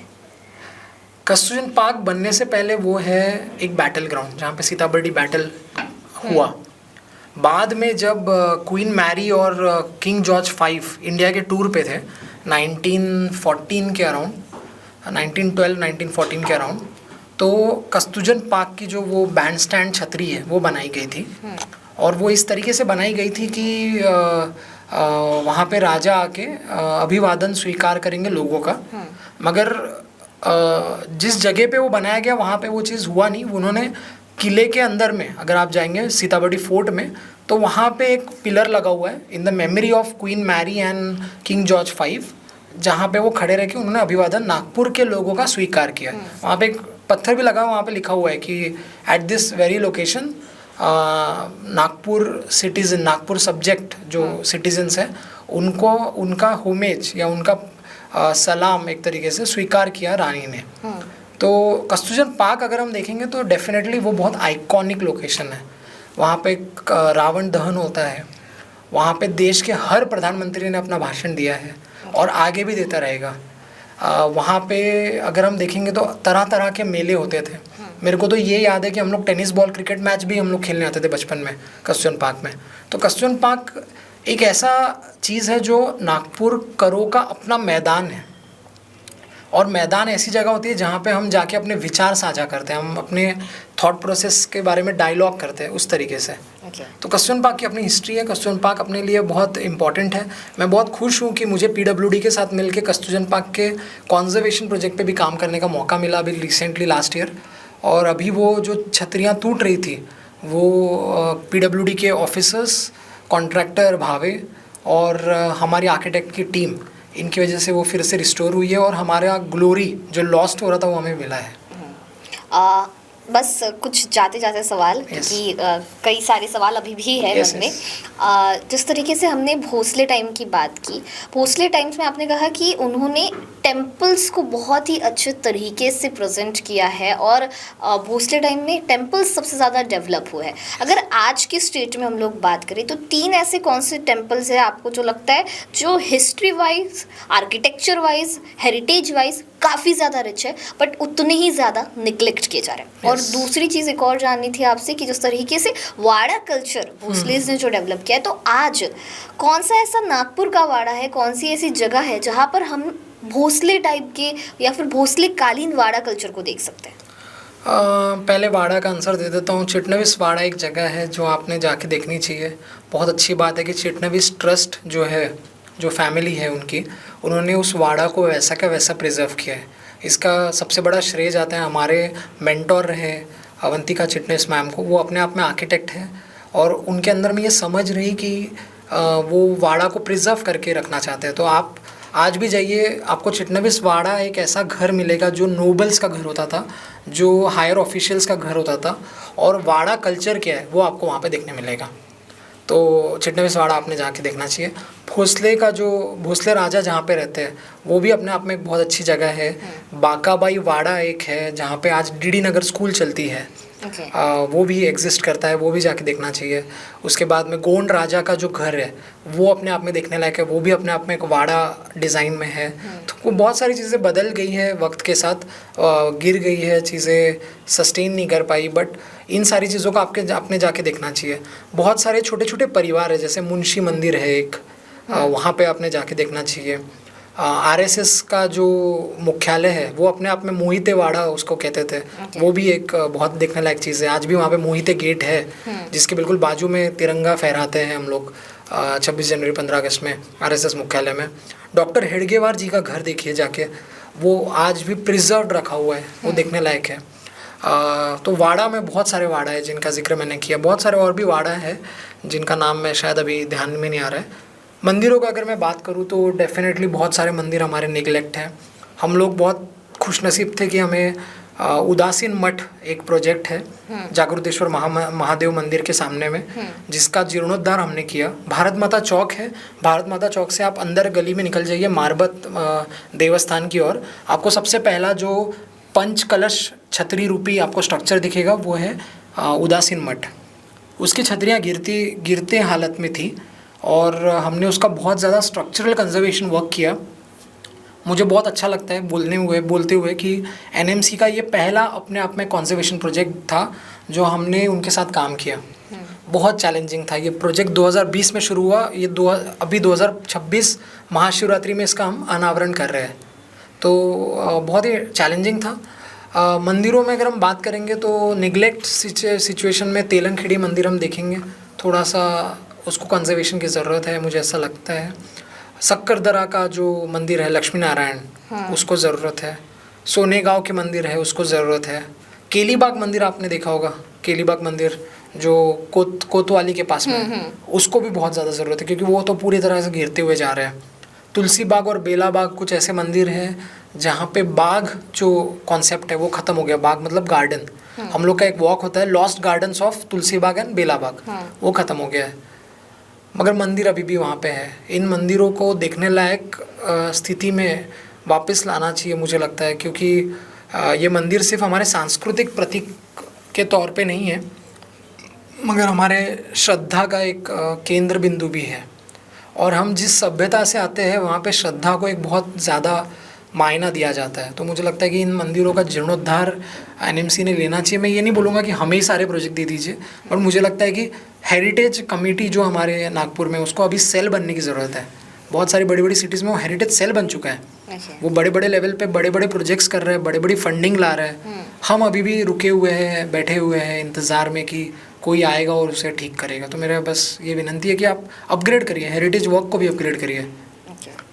और जिस तरीके से हम लोग बात कर रहे थे कि नागपुर में बहुत सारी चीज़ें हैं, और आपने जिस तरीके से बताया कि नागपुर की हर गली, हर चौराहा एक कहानी बयां Yes, करती yes. है, हर मॉन्यूमेंट एक कहानी बयां करते हैं। लेकिन अगर हम लोग देखें टूरिज्म वाइज, तो नागपुर जिस तरीके से जितना heritage Yes, wise rich yes. है, उतना टूरिज्म वाइज रिच नहीं है। Yes. नागपुर की अगर हम लोग बात करें तो लोगों को यूजुअली 0 माइल दिखाया जाता है, फिर दीक्षा भूमि है भी ऐसी जगह जो सच में इतिहास में बहुत महत्वपूर्ण Yes, स्थान yes. रखती है, फिर RSS हेडक्वार्टर पॉलिटिक वाइज, और फिर कुछ ऐसी चीज़ें जो यूजुअली दिखाई जाती है। लेकिन इसके परे भी नागपुर है, और टूरिज्म में उतना Yes. नागपुर को डेवलप नहीं किया गया है। Yes. ये बहुत सैड है कि नागपुर में टूरिस्ट क्यों नहीं आते हैं। एक ऐसी जगह जहाँ पे सेंटर पॉइंट है, ट्रेन्स क्रॉस हो रही है east west north south corridors में, लोग आ रहे हैं टाइगर के जंगल्स देखने के लिए, बट नागपुर में टूरिज़्म क्यों नहीं है। तो मेरे को ये लगता है कि नागपुर में ना थोड़ा सा नीड है हमें अपने फोकस को शिफ्ट करने की। जैसे फॉर एग्ज़ाम्पल, बहुत वियर्ड एग्जांपल हो सकता है, मतलब जैसे ये हमने सुना है कि नाग नदी में नाव चलेगी वगैरह। तो मैं बोलता हूँ चलो एक और एग्जांपल हम लेते हैं। नागपुर एयरपोर्ट को अगर हम डेवलप करें इस तरीके से कि नागपुर गेटवे बने फॉर ताडोबा, और हम नागपुर एयरपोर्ट से ही सीधा उन लोगों को उठा के हेलीकॉप्टर के ज़रिए कहीं और लैंड कराए, से रामटेक या कहीं और, या फिर हम कुछ ऐसे एक्टिविटीज़ प्रमोट करें। रामटेक में हो रहा है बहुत अच्छा, मगर नागपुर से फिर से रामटेक कनेक्टेड नहीं हो रहा है, वो एक सैड है। तो नागपुर रामटेक आप देखेंगे तो खिंडसी के अंदर में काफ़ी एडवेंचरस चीज़ें हो रही है, पैराग्लाइडिंग हो रहा है, बोटिंग हो रहा है, और भी बहुत सारी चीज़ें हैं। बट नागपुर से फिर से नागपुर के लेक्स में क्या हो रहा है, तो वो क्वेश्चन है। तो मेरे को लगता है कि नागपुर को समझने की ज़रूरत है कि हम किस तरीके से हमारा टूरिज़्म पोटेंशियल बूस्ट करें। नागपुर में ऐसा क्या है जो हम लोगों को दे सकते हैं। हमें म्यूज़ियम्स की ज़रूरत है, हमें नागपुर के हिस्टोरिकल इमर्सिव म्यूज़ियम की ज़रूरत है। मैं बोलता हूँ जो 0 माइल की जो साइट है, आप उस साइट पे एक ऐसा म्यूज़ियम डालिए जिससे पता चले कि नागपुर ने किस तरीके से देखा ग्रेट ट्रिग्नोमेट्रिक सर्वे, जिससे पूरे भारत का मैप बनाया गया। वो हमने एक प्रोजेक्ट किया 0 माइल के कंजर्वेशन का। वहाँ पे भी अगर आप देखेंगे तो एक ऐसा मैप बना पूरे भारतवर्ष का 1801 में, और वो 1910 तक चला काम। 100 साल लगे पूरे भारत का मैप एक्यूरेट बनाने के लिए, जो आज भी हम लोग यूज़ करते हैं। तो एक ऐसा म्यूज़ियम होना चाहिए जो इसके बारे में बताए। हमारा जो ओल्ड म्यूज़ियम है, सेंट्रल म्यूज़ियम, उसको डिजिटल जाने की ज़रूरत है, उसे इमर्सिव बनाने की ज़रूरत है। हमें हेडफोन्स दिए जाए, हमें कहानियाँ सुनने जाए। फुटाला फाउंटेन के अंदर में हम कहानी सुन रहे हैं, बट वो अब आउटडेट हो गया है। अब वो ज़माना रहा नहीं कि हम फाउंटेन के पास में बैठ के फाउंटेन की चित्रित, वो ज़माना ख़त्म हो गया। अभी ज़माना है डार्क रूम में जाके उसको फील करने की, जहाँ पे होलोग्रामिक तरीके से, जहाँ पे एक ऐसा, मतलब आप सोचिए आप गोंड राजा से बात कर सकते हैं, आप अपने सवाल उनसे पूछ सकते हैं, आप भोसले राजा से बात कर सकते हैं, आप उनकी लड़ाइयों के बारे में जान सकते हैं, उन्होंने बंगाल पे जब आक्रमण किया तो उनके क्या चैलेंजेस थे ये जान सकते हैं। ब्रिटिशर्स नागपुर में क्यों, उनको नागपुर के लोगों ने नाक में दम करके रखा, बड़े बड़े लोग यहाँ पे आए, वीर सावरकर से लेके नेताजी सुभाष चंद्र बोस से लेके नेहरू से लेके गांधी जी से लेके हर कोई नागपुर के सरजमी पे उतरा है। क्यों उतरा? क्योंकि यहाँ पे नेटवर्क था उस तरीके से। तो ये सारी स्वतंत्रता सेनानियों की कहानियाँ, ये सब हमें अब डिजिटली सुनने की ज़रूरत है। मैं बोलता हूँ हमारा अधिवेशन होता है, हम उसी अधिवेशन में सिर्फ 1 महीने के लिए वो असेंबली हॉल को यूज़ करते हैं, उसी के अंदर में हम क्यों नहीं एक ऐसा म्यूज़ियम डालें जो हमें बताए कि अधिवेशन महत्व क्यों है, क्यों अधिवेशन सुनना चाहिए, क्यों अधिवेशन जानना चाहिए। हम तेलंगखेड़ी तालाब के पास में जाए तो क्यों हम फाउंटेन में बैठ के उस कहानी को सुने, रैदर देन हम साइकिल लेके पूरे सेमिनरी हिल्स का चक्कर मारे, गवर्नर हाउस देख के आए। एक्सेसिबिलिटी की ज़रूरत है। Tourism is nothing but accessibility. Tourism को समझने की ज़रूरत इसलिए है क्योंकि टूरिज़्म वहाँ पे डेवलप होगा जहाँ पे एक्सेसिबिलिटी है। नागपुर में एक्सेसिबिलिटी सिर्फ ट्रांजिटरी लेवल पे, ट्रांजिटरी मतलब आप आ रहे हो फिर आप निकल जा रहे हो, बट एक्सेसिबिलिटी क्या है, आप एक्सपीरियंस क्या दे रहे हो लोगों को, इसके बारे में सोचने की ज़रूरत है। हमारे पास एक से बढ़कर एक इंस्टीट्यूट्स है, VNIT, नीरी, हर इंस्टीट्यूशन का आप नाम लीजिए, नागपुर में उसका एक हेडक्वार्टर है। हमारे पास माइनिंग के टूरिज़्म ऑप्शंस है, हमारे पास क्या नहीं है, हमारे पास रमन साइंस है, हमारे पास फ्लाइंग क्लब है, मगर सब आपस में दूर दूर है। कहीं पे भी एक ऐसा प्रोग्राम नहीं रन कर रहे हम लोग जिससे हम पब्लिक को उससे कनेक्ट कर सकें। तो मेरे को लगता है कि टूरिज़्म में हम अगर थोड़ा सा एक्सेसिबल करें खुद को और अच्छे म्यूज़ियम्स यहाँ लेके आए, तो मेरे को लगता है नागपुर हब बन सकता है इंस्टीट्यूशंस का, नागपुर हब बन सकता है एक एक्सपीरियंशियल जर्नी का, और नागपुर फिर से वापस आएगा जो हम देख रहे हैं आजकल। लास्ट क्वेश्चन, वन वर्ड या फिर एक सेंटेंस में अगर आपको नागपुर के आर्किटेक्चर और नागपुर के हेरिटेज को डिस्क्राइब करना। नागपुर का हेरिटेज अगर मैं बोलूँगा तो काफ़ी मिक्स है, चटपटा है। अगर मैं बोलूँ उसका फ्लेवर बोलूँ तो मोनोटोनस नहीं है और बहुत हम्बल है नागपुर का हेरिटेज। तो आप हर जगह जहाँ जाएंगे आपको एक नया स्टाइल, एक नई आर्किटेक्चर डिज़ाइन, एक नई टाइपोलॉजी आपको मिलेगी। तो ये है नागपुर का हेरिटेज। अपने आप में बहुत इम्पोर्टेंट है, बट अपने अस्तित्व के लिए लड़ रहा है, फ्रैंकली बोल रहा हूँ। नागपुर में 300 करोड़ का रोड बन सकता है, मगर नागपुर के हेरिटेज को सिर्फ मिलते हैं 30 लाख रुपए। तो मेरे को बहुत दर्द लगता है, बुरा लगता है मेरे को। नागपुर का इतिहास अगर हम बोलेंगे तो बहुत ड्रामेटिक है। नागपुर एक ऐसी जगह है जहाँ के लोगों को इम्पॉसिबल शब्द नहीं समझ में आता, मुझे लगता है। बहुत ही अच्छे तरीके से रिबेलियस लोग यहाँ पे जन्म लेते हैं। एक ऐसी संस्थाएं यहाँ पे बनती है जो देश की बागडोर अपने हाथ में लेके देश को विश्वगुरु बना सकती है, जो हम देख रहे हैं अभी।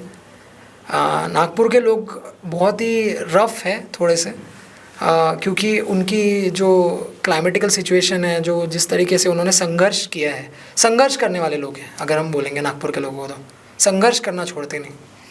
यस, नागपुर के लोग संघर्ष करना नहीं छोड़ते, और साथ ही नागपुर की विरासत भी अपने आप में उतनी ही खास है। बहुत बहुत शुक्रिया संदीप जी, आज हम हमारे साथ इस पॉडकास्ट के ज़रिए बहुत सारी बातें हुई आपसे। नागपुर की अनकही कहानियाँ, अनसुनी कहानियाँ और कुछ ऐसी कहानियाँ जो अब तक लोगों को पता नहीं थी, आज उनसे आपने पर्दा खोला। बहुत बहुत शुक्रिया, and we are truly glad to have you with us today. Thank you so much. और नागपुर की इन कहानियों को लेकर, नागपुर की इस विरासत को लेकर, नागपुर के इस इतिहास को लेकर आपकी क्या राय है, हमें कमेंट सेक्शन में ज़रूर बताइए। ये पॉडकास्ट आपको कैसा लगा उसे भी हमें कमेंट सेक्शन में ज़रूर बताइए। वीडियो पसंद आया होगा तो इसे लाइक और शेयर करना ना भूलें, ताकि लोगों तक नागपुर के इतिहास, नागपुर की विरासत की बात, कहानियाँ पहुँचे। और ऐसे ही तमाम अपडेट से जुड़े रहने के लिए बने रहे नव भारत लाइव के साथ। Thank you very much.